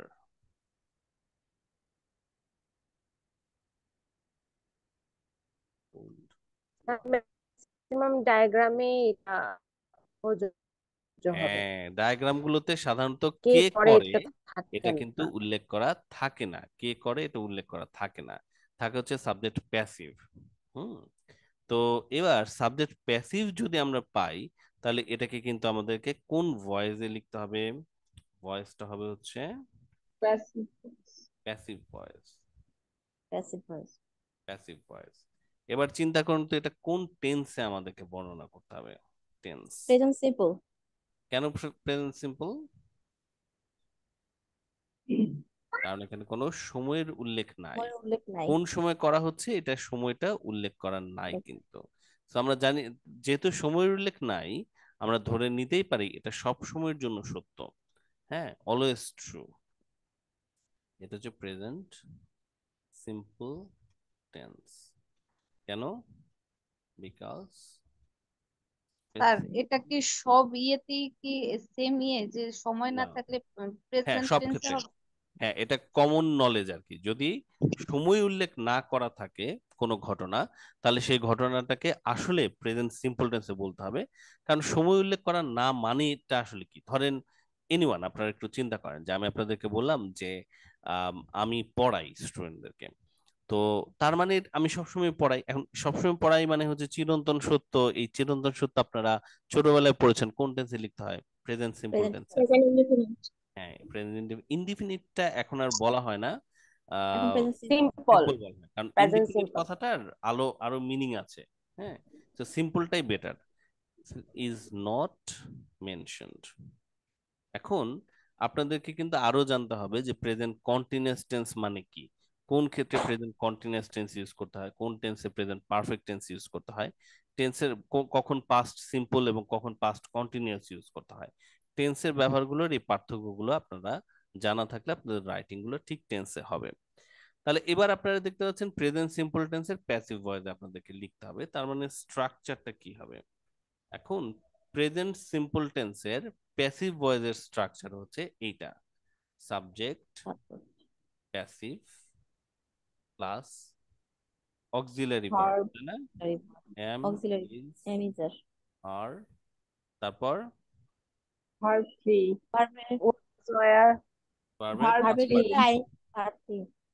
প্লাস হচ্ছে এক্সটেনশন। এক্সটেনশন। এই তো।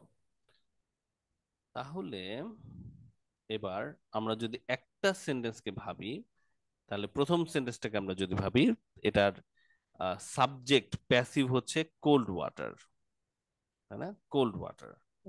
কোল্ড ওয়াটার আমাদের সামনে আসবে।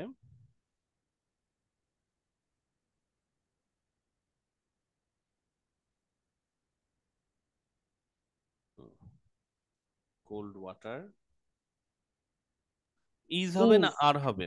ইজ Is স্যার আছে। Is cold water uncountable noun, ধরা ছোঁয়া মানে এটাকে গোনা যায় না, তাই এটা হচ্ছে আনকাউন্টেবল নাউন হিসেবে এখানে আসবে হচ্ছে ইজ।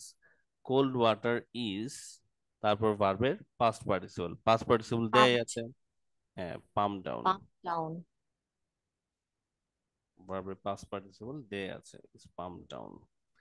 আচ্ছা, কতখানি পাম্প ডাউন, এক্সটেনশন এবার আমাদের একটু দরকার। 4.5 কিলোমিটার নিচে 4.5 kilometre 4.5 kilometers. Water is pump down 4.5 4.5 kilometre km লেখা আছে বিলো দা গ্রাউন্ড, মাটির 4.5 কিলোমিটার নিচে পাম্প ডাউন এটাকে করা হয়, এবং এটা হচ্ছে আমাদের প্রথম স্টেজ আর কি। সো এটা হচ্ছে আপনার ফাইনাল সেন্টেন্স। এখন এই ফাইনাল সেন্টেন্সটার একটা ঝামেলা আছে। ফাইনাল স্টেজটার ঝামেলা হচ্ছে যে আপনার বাকি সেন্টেন্স গুলো সবই এরকমই দেখতে হবে, কোল্ড ওয়াটার ইজ অমুক, হট ওয়াটার ইজ তমুক, মানে সেন্টেন্সের ভেরিয়েশন কম আসবে। তো আপনি এটা হচ্ছে আপনার বেসিক সেন্টেন্স, এবার সেন্টেন্সের ভেরিয়েশন আনার জন্য আপনি ইউজ করতে পারেন for sentence variation. Sentence variation আনার জন্য আপনি যেটা করতে পারেন সেটা হচ্ছে আপনি ইজের বদলে সিম্পল, এটা সিম্পল না, এটা আসলে জেনারেল, জেনারেল Auxiliary. ঝড় আসতেছে নাকি আমাদের এখানে? আপনাদের ওখানে কি ঝড় টড় আসতেছে? অন্ধকার হয়ে গেছে। আমার এখানে ঝড় আসতেছে। জেনারেল অক্সিলারি ভার্বের বদলে আমরা কি ইউজ করতে পারি? আমরা ইউজ করতে পারি modal auxiliary verb. Is to, supposed to. হ্যাঁ, মনে রাখবেন মোডাল অক্সিলারি ভার্বের ইউজটা কতখানি আপনি করতে পারছেন সেটা হচ্ছে ইন্ডিকেটর আপনি 6.5 এর উপরে রাইটিং স্কোর পাবেন কিনা। ইন্ডিকেটর অফ 6.5 প্লাস স্কোর, কারণ মোডাল অক্সিলারি ভার্বের দক্ষ ইউজটা আসলে আমাদের B2 লেভেলের ইন্ডিকেটর। সো B2 লেভেলের যারা স্টুডেন্ট, B2 লেভেলের উপরে যারা স্টুডেন্ট, B2 লেভেল এবং A1 লেভেলের স্টুডেন্ট যারা, তারা হচ্ছে মোডাল অক্সিলারি ভার্বকে ভালো মতো ইউজ করে। সো আপনি যদি মোডাল অক্সিলারি ভার্বকে ইউজ করতে পারেন am is are was were এর বদলে, তাহলে এটাকে আপনি 6.5 এর উপরে স্কোর পাওয়ার ক্ষেত্রে এগিয়ে যাবেন। তো মোডাল অক্সিলারির মধ্যে আছে should, right, should be Ought. এখানে হবে, কারণ এখানে ইজ আছে, ইজ এর বদলে should be, ought to be, Is to, is supposed to. Suppose to be, is to be, can be, Maybe. Suppose to be, এরকম আর কিছু আছে, এগুলো আমরা একটু কালেক্ট করে নেওয়ার চেষ্টা করব। সেগুলো আমরা যদি ইউজ করতে পারি দক্ষতার সাথে, আমাদের স্কোর বাড়বে। সো ফাইনাল আমাদের সেন্টেন্সটা হতে পারে এরকম, cold water is pumped down.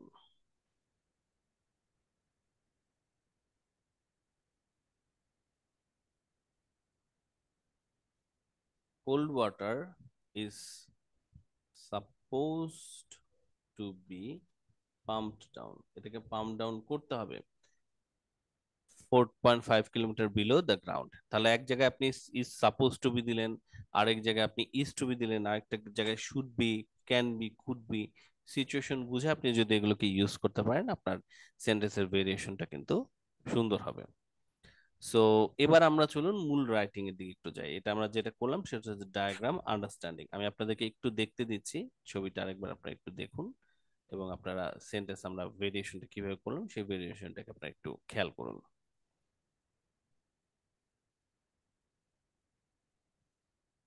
তো এটা হচ্ছে আমাদের ফাইনাল সেন্টেন্স।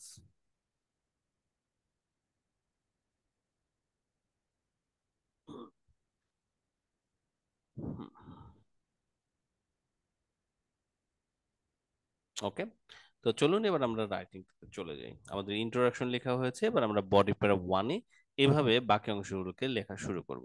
আমরা 3টা স্টেজ লিখতে যাচ্ছি, 3 স্টেজেস। এটা ছিল আমাদের introduction. The supplied process diagram illustrates information about the process of using geothermal energy to produce electricity. Overall, the diagram contained 0.5 stages, starting with pumping down cold water and ending with producing electricity. এবার আমরা 1 থেকে 3 কে বর্ণনা করতে যাচ্ছি এবং আমরা সেটাতে sentence standard হিসেবে ধরছি এরকম সেন্টেন্স গুলোকে।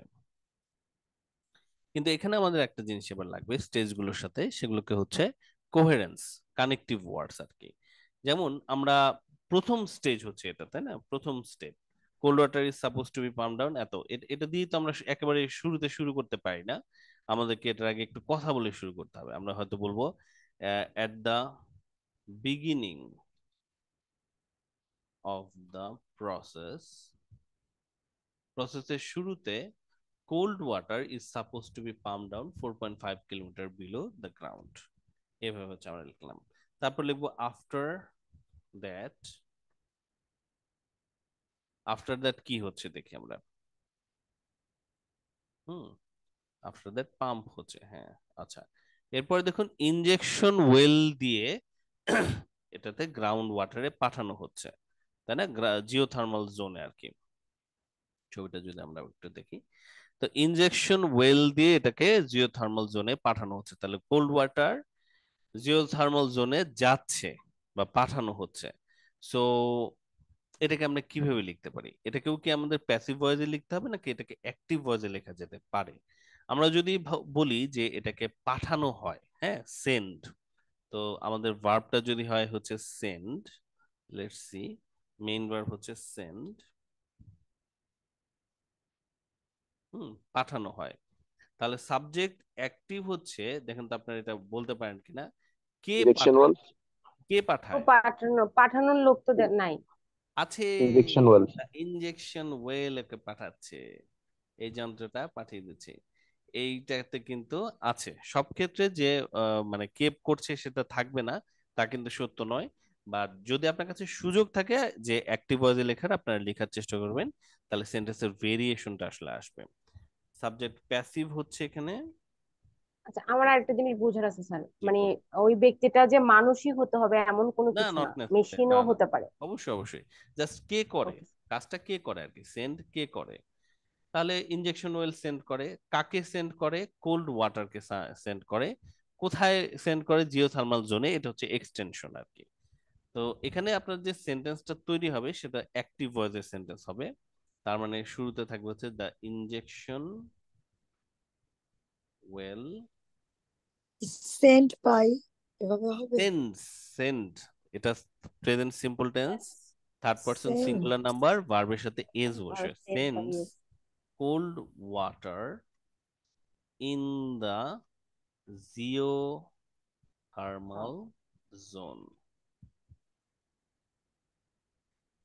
ঠিক যেভাবে হচ্ছে সেভাবে আপনি দিয়ে দিতে পারেন হট রক্স, অথবা আপনি চাইলে এটাকে একটু ব্যাখ্যা করতে পারেন which is known as hot rocks. আমার মনে হয় দরকার নাই, যেটা আপনার সেন্টেন্স হতে পারে। এখানেও আমরা কি করব, আমরা দেখি ভার্বকে চেঞ্জ করার দরকার আছে কি, মনে হয় দরকার নাই আসলে, কারণ এখানে তার অক্সিলারি ভার্ব ইউজ হয়নি। So আমরা সরাসরি চলে আসি after that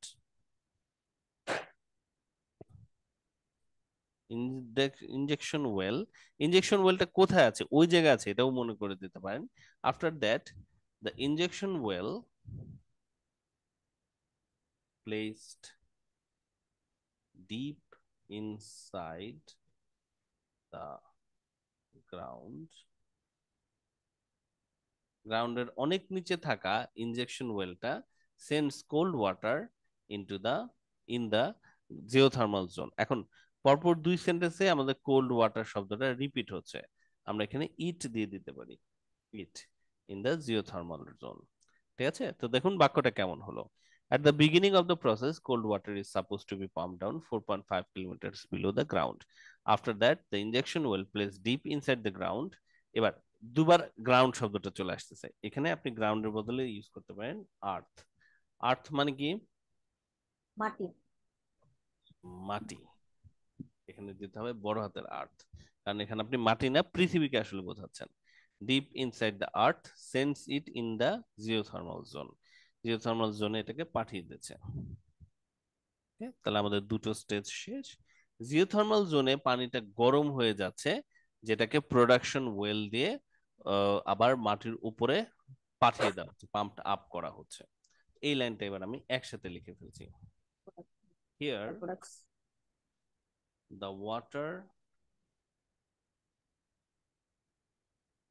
the water gets really hot.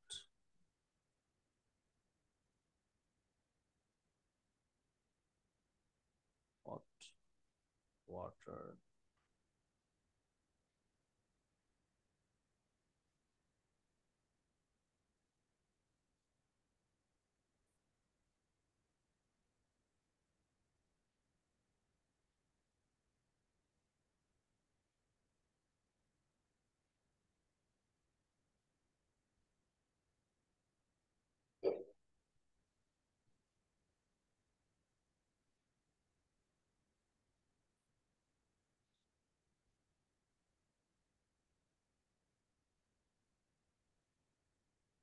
দেখুন তো বোঝা গেল কিনা।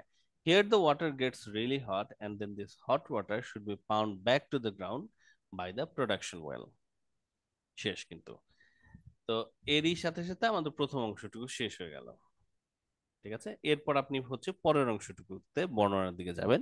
এই পরের অংশটুকু আর আমি লিখে দেবো না, এটা আর আমি পুরো প্রসেসটা কি হতে যাচ্ছে, দুটো স্টেপ বাকি আছে, এটার আমি প্রসেসটা আপনাদেরকে দেখিয়ে দিচ্ছি। আপনারা শুরু করতে পারেন, once the water is back on the ground,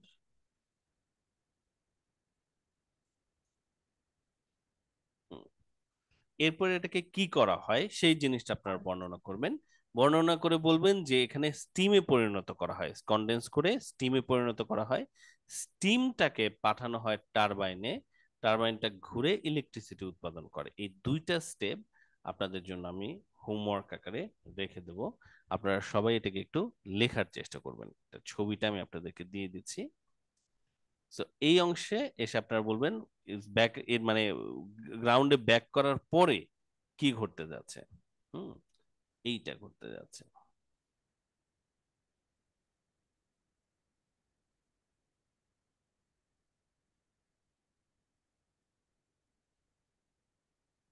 Okay.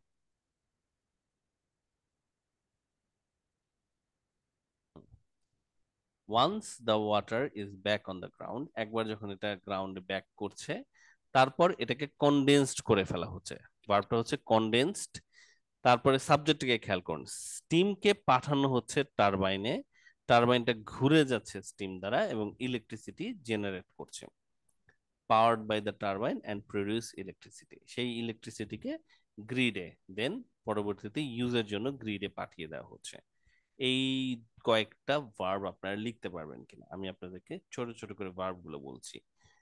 Condense, Yes. ঠিক আছে, ইজ, Carbon. হ্যাঁ হ্যাঁ, কোন একটা কিছু ইজ কনডেন্সড ইনটু স্টিম, তারপরে হচ্ছে এখানে যেটা হচ্ছে এটাকে বলে রোটেট করা, ঘোরানো। Rotated, something is rotated by something। এখানে ইজ দেবেন কিনা দুটো জায়গাতেই, এটাও আপনাদের বিবেচনা। আপনারা ইজ এর বদলে আমি আপনাদেরকে বলবো কোনো না কোনো মোডাল অক্সিলিয়ারি ভার্বকে চুজ করার জন্য। ফাইনালি সর্বশেষে electricity is produced through dash কিছু একটা দ্বারা, এটা আপনারা এই জায়গায় বলতে পারেন।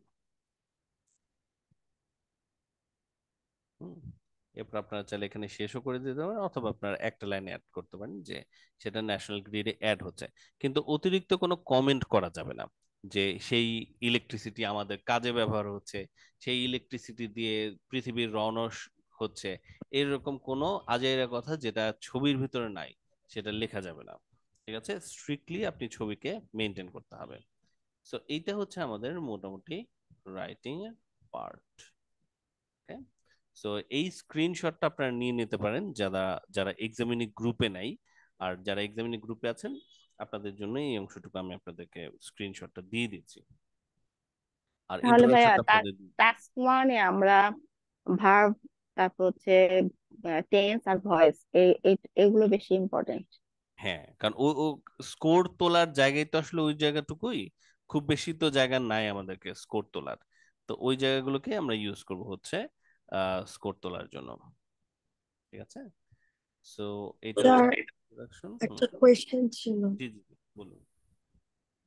স্যার আমার তো এক্সাম আর টাইম নেই, হুম। সো একটা ক্লাসে কি স্যার রিসাইক্লিং এন্ড প্রসেস, যেটা হুম। প্রসেস ডায়াগ্রাম থাকে না, যে হারভেস্টিং থেকে শুরু করে যেরকম সুগার ক্যান, জুস, এই আপনি সাইকেল ডায়াগ্রামের কথা বলছেন ডিসকাস। তাই না? সাইকেল ডায়াগ্রামের হ্যাঁ উপরে হ্যাঁ আপনি হ্যাঁ, সেশন দেখতে এটা একটু যাচ্ছেন। ডিসকাস, সাইকেল হ্যাঁ, আর ডায়াগ্রামের হলো উপরে একটা ভিডিও, রিসাইক্লিং স্যার। আচ্ছা সাইকেল ডায়াগ্রামের উপরে একটা ছোট ভিডিও আমি দিয়ে দিচ্ছি। কারণ হচ্ছে সাইকেল ডায়াগ্রামে আমি শুরুতে যেটা বললাম আর কি, সাইকেল ডায়াগ্রামকে ঠিক এভাবেই বর্ণনা করতে হয়। আপনি যদি স্কোরিং ক্রাইটেরিয়াটাকে খেয়াল করুন, যে আপনার ডায়াগ্রামের ক্ষেত্রে আপনার টার্গেটটা আসলে কি, টার্গেটটা হচ্ছে আপনাকে এই কয়েকটা জিনিস জাস্ট করতে হবে। হুম, টার্গেট হচ্ছে আপনাকে কি স্টেজগুলোকে বর্ণনা করতে হবে, চেঞ্জটাকে বর্ণনা করতে হবে। তো ধরুন এটা একটা সাইকেল ডায়াগ্রাম, এখানে আমাদের প্রথম স্টেজটা কি হবে, আমরা যে কোনো একটা স্টেজকে প্রথম ধরে স্টার্ট করতে পারি। আমরা হয়তো বললাম যে প্রথম স্টেজে, এখানে ছবিটা আসলে খুব ভালো মতো দেখা যাচ্ছে না, আম, আমি আপনাদেরকে একটা ছবি বরঞ্চ দেখাই। এইটা ধরুন, হ্যাঁ এটা একটা সাইকেল ডায়াগ্রাম, না এটাও সাইকেল ডায়াগ্রাম না, আসলে এটাও সাইকেল ডায়াগ্রাম না। সাইকেল ডায়াগ্রাম রিসেন্ট টাইমে বোধহয়, ও রিসাইকেল 16রই একটা আছে সাইকেল ডায়াগ্রাম, দাঁড়ান দাঁড়ান দেখাচ্ছি আমি। 16রই লাস্টেরটা সাইকেল ডায়াগ্রাম আছে, ওই যে প্লাস্টিকেরটা। হ্যাঁ স্যার, প্লাস্টিক কালেকশন। প্লাস্টিকেরটা দেখিয়ে দিই, তাহলে আপনি বুঝতে পারবেন যে আসলে সাইকেল হোক কিংবা মোটর সাইকেল হোক সব আসলে একই। এই যে, এই যে, ঠিক আছে, এটা একটা সাইকেল ডায়াগ্রাম। কিন্তু এখানে দেখুন স্টেপ গুলো লেখা আছে। হ্যাঁ, এখন সবসময় এরকম দেয়া থাকে, স্টেজ গুলোর মার্কিংটা করা থাকে। তো আপনি সবসময় জানবেন কোন জায়গা থেকে শুরু করতে হবে। তো ধরুন এটা এখান থেকে শুরু হয়ে এদিক দিয়ে এসে, এখান থেকে এসে 9-এ শেষ হয়েছে, তারপর আবার এখানে আসতেছে।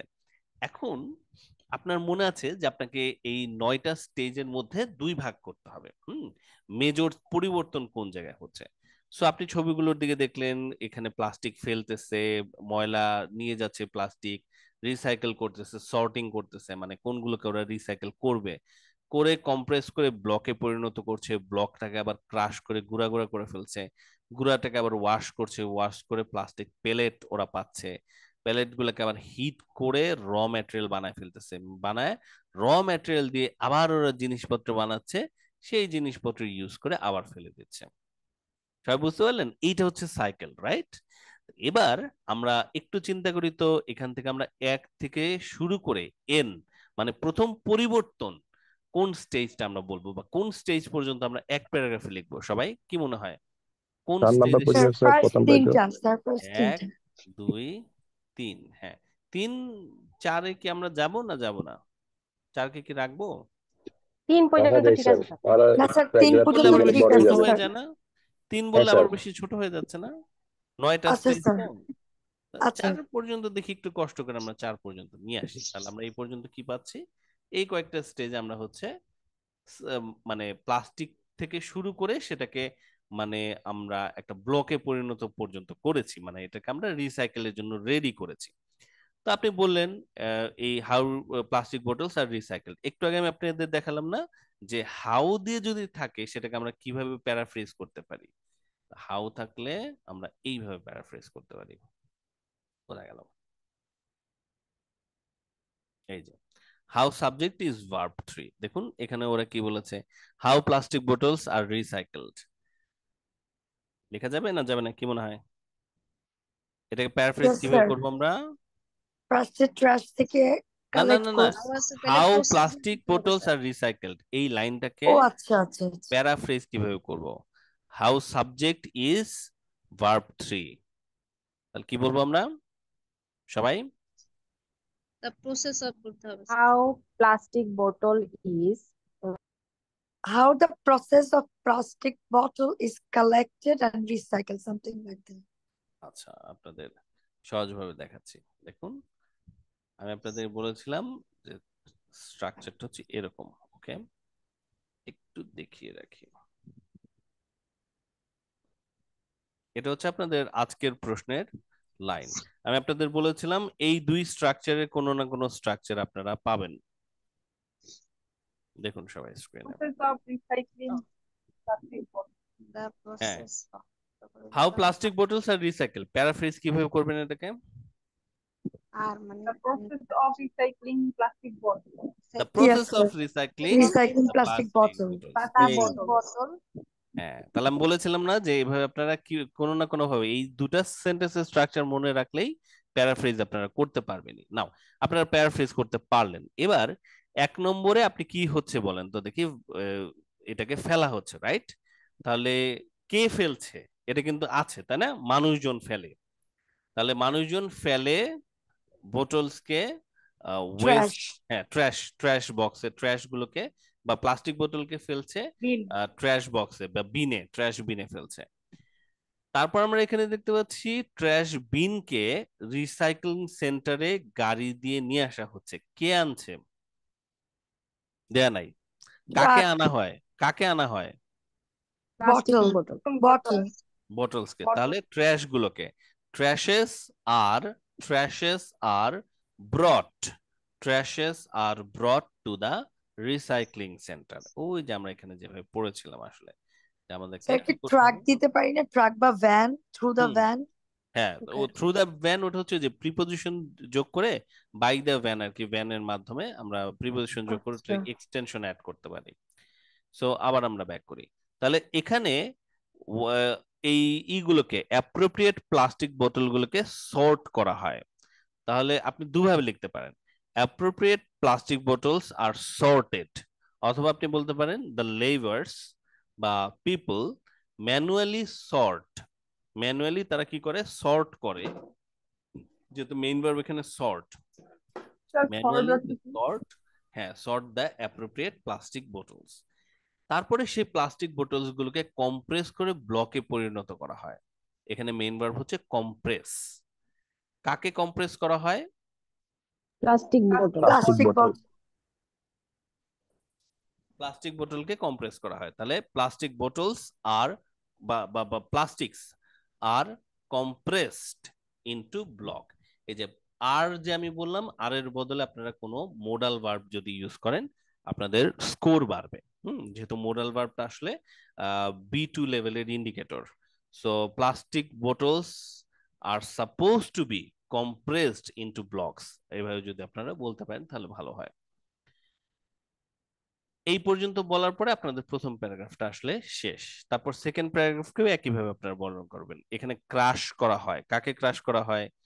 প্রডিউস করা হয়, কাকে প্রডিউস করা হয়? হিট করা হয়, কাকে হিট করা হয়? র ম্যাটেরিয়ালে পরিণত করা হয়, প্রডিউস করা হয় এন্ড প্রোডাক্টকে 9 নম্বরে। এবং দেন আপনি শেষ করবেন কিভাবে? বলবেন যে then the end products are thrown বা placed into the trash again. তো যেভাবে আমাদের পুরো প্রসেসটা আবার রিপিট করছে। বোঝা গেল জিনিসটা? তার মানে আপনারা 9 নম্বর পর্যন্ত শেষ করে তারপর আপনারা জাস্ট এইটুকু কথা অ্যাড করতে পারেন যে in this way the process repeats itself, the প্রসেসটা আরেকবার করে নিজেরা রিপিট করা শুরু করে দিতে। এটা বললে আপনাদের আসলে চলবে। হুম। মমতাজ জাহান ম্যাম, আপনি কি বুঝতে পারলেন? স্যার লাস্টেরটা একটু বলবেন, লাস্টের লাইনটা, যে আবার যে ফেলানো হবে, যেহেতু এটা রিসাইক্লিং প্রসেস, তার জন্য যে ভালো ইগুলো রেখে খারাপ গুলো আবার ফেলা যাবে, এরকম সামথিং। ওকে, এটা আচ্ছা বুঝিনি। আমরা লাস্টের লাইনটাকে আমি আবার দেখাচ্ছি। After that, after that the, লেখাটা একটু বড় হয়ে গেছে, একটু ছোট করে।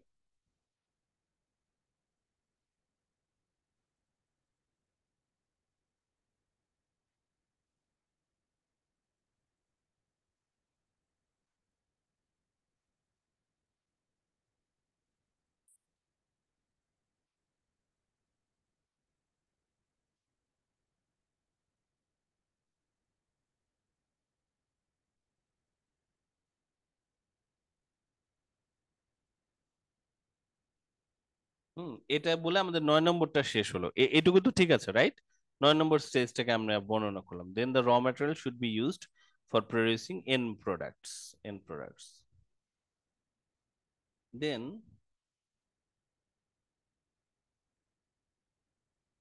these products are thrown into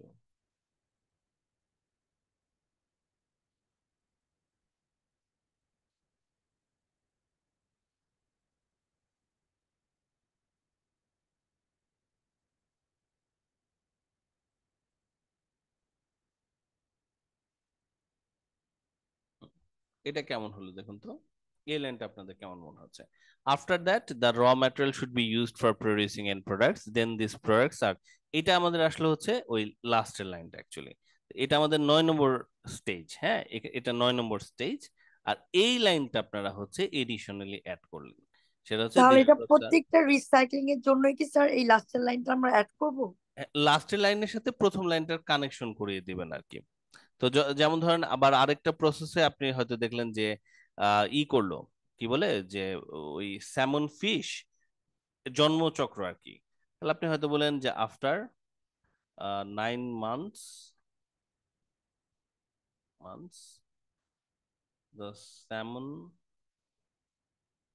becomes adult and they start the process again. এইটুকু আর কি, জাস্ট এইটুকু স্টেপটাকে খেয়াল করে, মুখস্থ লাইন না রেখে স্টেপটাকে খেয়াল করে একটু ইম্প্রোভাইজ করে এইটুকু জাস্ট স্টেপ বুঝে লেখা। মূল আইডিয়াটা হচ্ছে প্রসেসটা আরেকবার শুরু হচ্ছে, এটা আপনি একটু বুঝে লেখা শুরু করলেন, এইটুকু হচ্ছে কথা। এইটা হোয়াট এখন অ্যাবাউট আপনারা দ্য স্যার পারবেন কিনা? Recycling process? হ্যাঁ পারবো স্যার। স্যার রিসাইক্লিং এর যে ওয়াটারটা হয়, যেরকম ধরেন বৃষ্টির পানি, রেন ওয়াটার পরে, ওইটার লাস্টের লাইনটা কিভাবে লিখবে? একই রকম? আমি ওইটা একটু হ্যাঁ, জানতে চাচ্ছিলাম। ওয়াটার লাস্টের, রিসাইক্লিং প্রসেস হয় না যে? হ্যাঁ, তাহলে ওয়াটারটা রিসাইকেল হলো এবং ইউজ করার পরে ওটা ওই যে এটার মতোই, যে কোনো রিসাইক্লিং একই রকম। দেন the water is used again and the process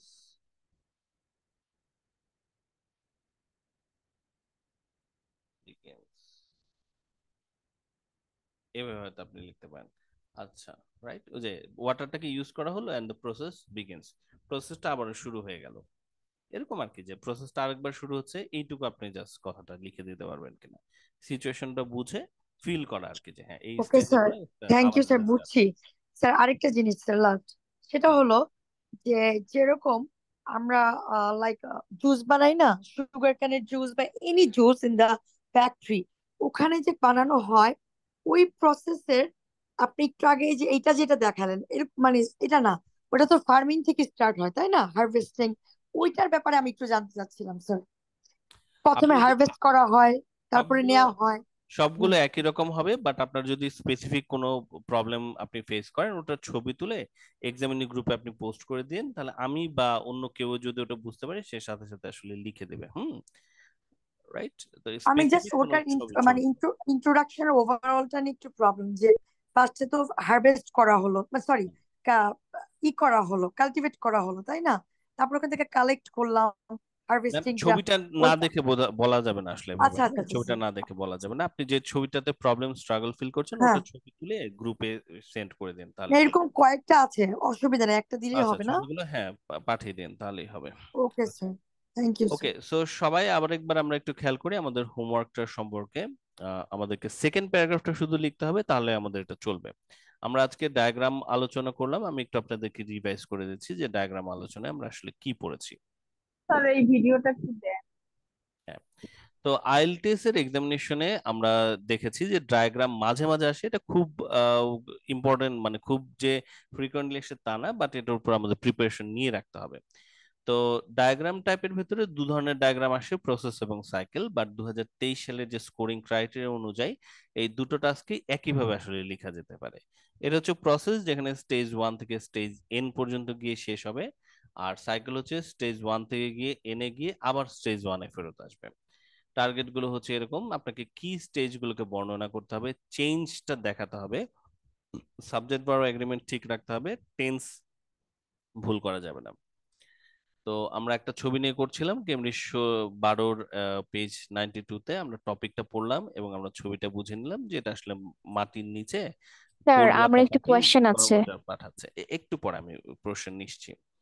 তো দেন এটা নিয়ে আমরা যখন বোঝা শুরু করলাম, প্রথমে আমরা ডায়াগ্রাম আন্ডারস্ট্যান্ডিং করলাম যে এখানে আসলে হচ্ছেটা কি, এটার মেইন ভার্বটা কি, প্রতিটা স্টেজের ভার্বটা কি।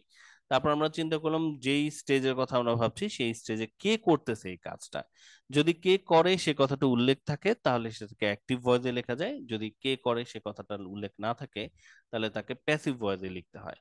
আমরা প্যাসিভ ভয়েসের স্ট্রাকচার দেখলাম, দেখার পর আমরা চিন্তা করলাম যে সব জায়গায় যদি আমরা ইজ দিয়ে লিখি, যতবার প্যাসিভ ভয়েস লিখতে হচ্ছে ইট সাউন্ডস মান্ডেন এবং এটাতে স্কোর কমে আসে। সো আমরা চিন্তা করলাম যে আমরা জেনারেল অক্সিলারি ভার্ব অর্থাৎ ইজ অ্যামিজারের বদলে মোডাল অক্সিলারি ভার্বকে প্রায়োরিটাইজ করব। আমরা মোডাল অক্সিলারি ভার্ব ইউজ করলে আমাদের B1 to B2 লেভেলের স্কোর আসলে আসবে। তো দেন আমরা ফাইনালি এরকম একটা বাক্য তৈরি করতে পারলাম, water is suppose to be pump down 4.5 kilometre below the ground. Meanwhile আমরা ইন্ট্রোডাকশন সম্পর্কে ভাবলাম, আমরা এটাকে কিভাবে 20 মিনিটে দেবো সেটার উপর আমরা আলোচনা করেছি। আমরা ইন্ট্রোডাকশনে টপিককে প্যারাফ্রেজ করবো এবং ওভারঅল কমেন্ট নিয়ে বলবো। ওভারঅল কমেন্ট কয়েকভাবে বলা যেতে পারে, তার মধ্যে একটা ওয়ে হচ্ছে কয়টা স্টেজ আছে সেই সংখ্যাটা বলে প্রথম এবং লাস্ট স্টেজকে মেনশন করা। The supplied process diagram illustrate এই পর্যন্ত আমরা আনার পরে এই শব্দগুলো আমরা পাচ্ছি হচ্ছে আমাদের টাস্ক 1-এর বইটার উপরে, যে বইটা আমাদের আছে সেখানে এরকম আরো ভোকাবুলারি গুলো দেওয়া আছে সবগুলো রাইটিং টাস্ক 1-এর উপরে, সেখান থেকে আমরা ভোকাবুলারিটা ইমপ্রুভ করতে পারবো। আমরা এই স্ট্রাকচারে যদি সেন্টেন্সটা থাকে সেটাকে প্যারাফ্রেজ এভাবে করতে পারি। আমরা প্যারাফ্রেজিং এর একটা টুল নিয়ে আলোচনা করেছি, আর ওভারঅল আমরা মন্তব্য করে দিলাম। দেন আমরা লেখা শুরু করেছি এবং সেকেন্ড প্যারাগ্রাফটা আমরা বুঝলাম যে 4 এবং 5 নম্বর স্টেপকে আমরা লিখবো। এটার ব্যাপারে আমরা কিছু সাজেশন নিয়ে রেখেছি, এরই সাথে সাথে আমাদের মূল রাইটিংটা আসলে শেষ হচ্ছে। সো প্রশ্ন ছিল কারোর জন্য? প্রশ্নটা একটু বলুন। স্যার আমার প্রশ্ন ছিল ওই যে আমরা প্রথম সেন্টেন্সটা লিখেছি প্যাসিভ ভয়েসে, তাই না? এটা তো আপনি বলেছেন যে এটা সাধারণত ভার্ব ওয়ানে লেখার জন্য, মানে সিম্পল প্রেজেন্টে, হুম, কিন্তু পরের সেন্টেন্সটা আমরা ভার্ব টুতে লিখেছি, এতে কি কোনো প্রবলেম হবে না? ভার্ব টু তে আমরা লিখিনি, সবগুলো একই টেন্সে আছে। আরেকবার ওই যে ওয়েল ওয়েল পড়ুন প্লেসড পড়ুন ডিপ পড়ুন ইনসাইড, সেন্টেন্সটা পড়ুন, সেন্টেন্সটা পড়ুন। After that the injection well placed deep inside the, art শেষ করুন, হ্যাঁ বাক্যটা দেখা শেষ যাচ্ছে করুন। না। না দেখতে পারতে হবে তো। আপনি কি ফোনটা ঘুরিয়ে ধরেছেন, মানে ফোন আপনার কি লম্বা ভাবে আছে নাকি আড়াআড়িতে আছে, ল্যান্ডস্কেপে আছে? এবার দেখতে পাচ্ছি। হ্যাঁ ওকে, এবার পড়ুন। After after that the the injection well placed deep inside the earth. Okay, শেষ সেন্স, করুন। হ্যাঁ সেন্স শেষ হচ্ছে করুন এখানে বলুন। verb। আচ্ছা, sense it in the geothermal zone. Full stop, right, full hmm, stop পর্যন্ত বাক্য। এটার মেইন ভার্ব হচ্ছে সেন্স, আর place deep inside the earth, এখানে প্লেস শব্দটা হচ্ছে একটা অ্যাডজেক্টিভ, এটা ইনজেকশন ওয়েলের অ্যাডজেক্টিভ আর কি। সো বাট মেইন সাব ভার্বটা হচ্ছে সেন্স, সো এটা প্রেজেন্ট সিম্পল টেন্সই আসলে আছে। ওকে সাদিয়া? ওকে, বুঝতে পেরেছি। আচ্ছা, সবগুলোই প্রেজেন্ট সিম্পল টেন্সে আছে, আমাদেরকে টেন্সটা একটাতেই আসলে থাকতে হবে। ওকে, আজকে তাহলে এই পর্যন্তই, রাইট? আপনারা পরের হ্যাঁ, অংশটুকু ভিডিওটা লিখে একটু ফেলবেন। লিঙ্কটা দিয়ে দিও জি, ভিডিওর, এই ভিডিওটা, আজকের ভিডিওটা ও আজকের ক্লাসের ভিডিওটা, হ্যাঁ ক্লাসের ভিডিওটা কোথায় পাবেন এটা আমি মেনশন করে দিয়েছি, আমাদের যে প্লে লিস্ট আছে ওখানে একটু পরে ওটা আপলোড হবে। ইউটিউবে। ওকে, আজকে এ পর্যন্তই, ভালো থাকবেন সবাই, সি এভরিওয়ান। ক্লাস সবাই বুঝতে পেরেছি আজকে আমরা? Yes, sir. Thank you, sir. ঠিক আছে।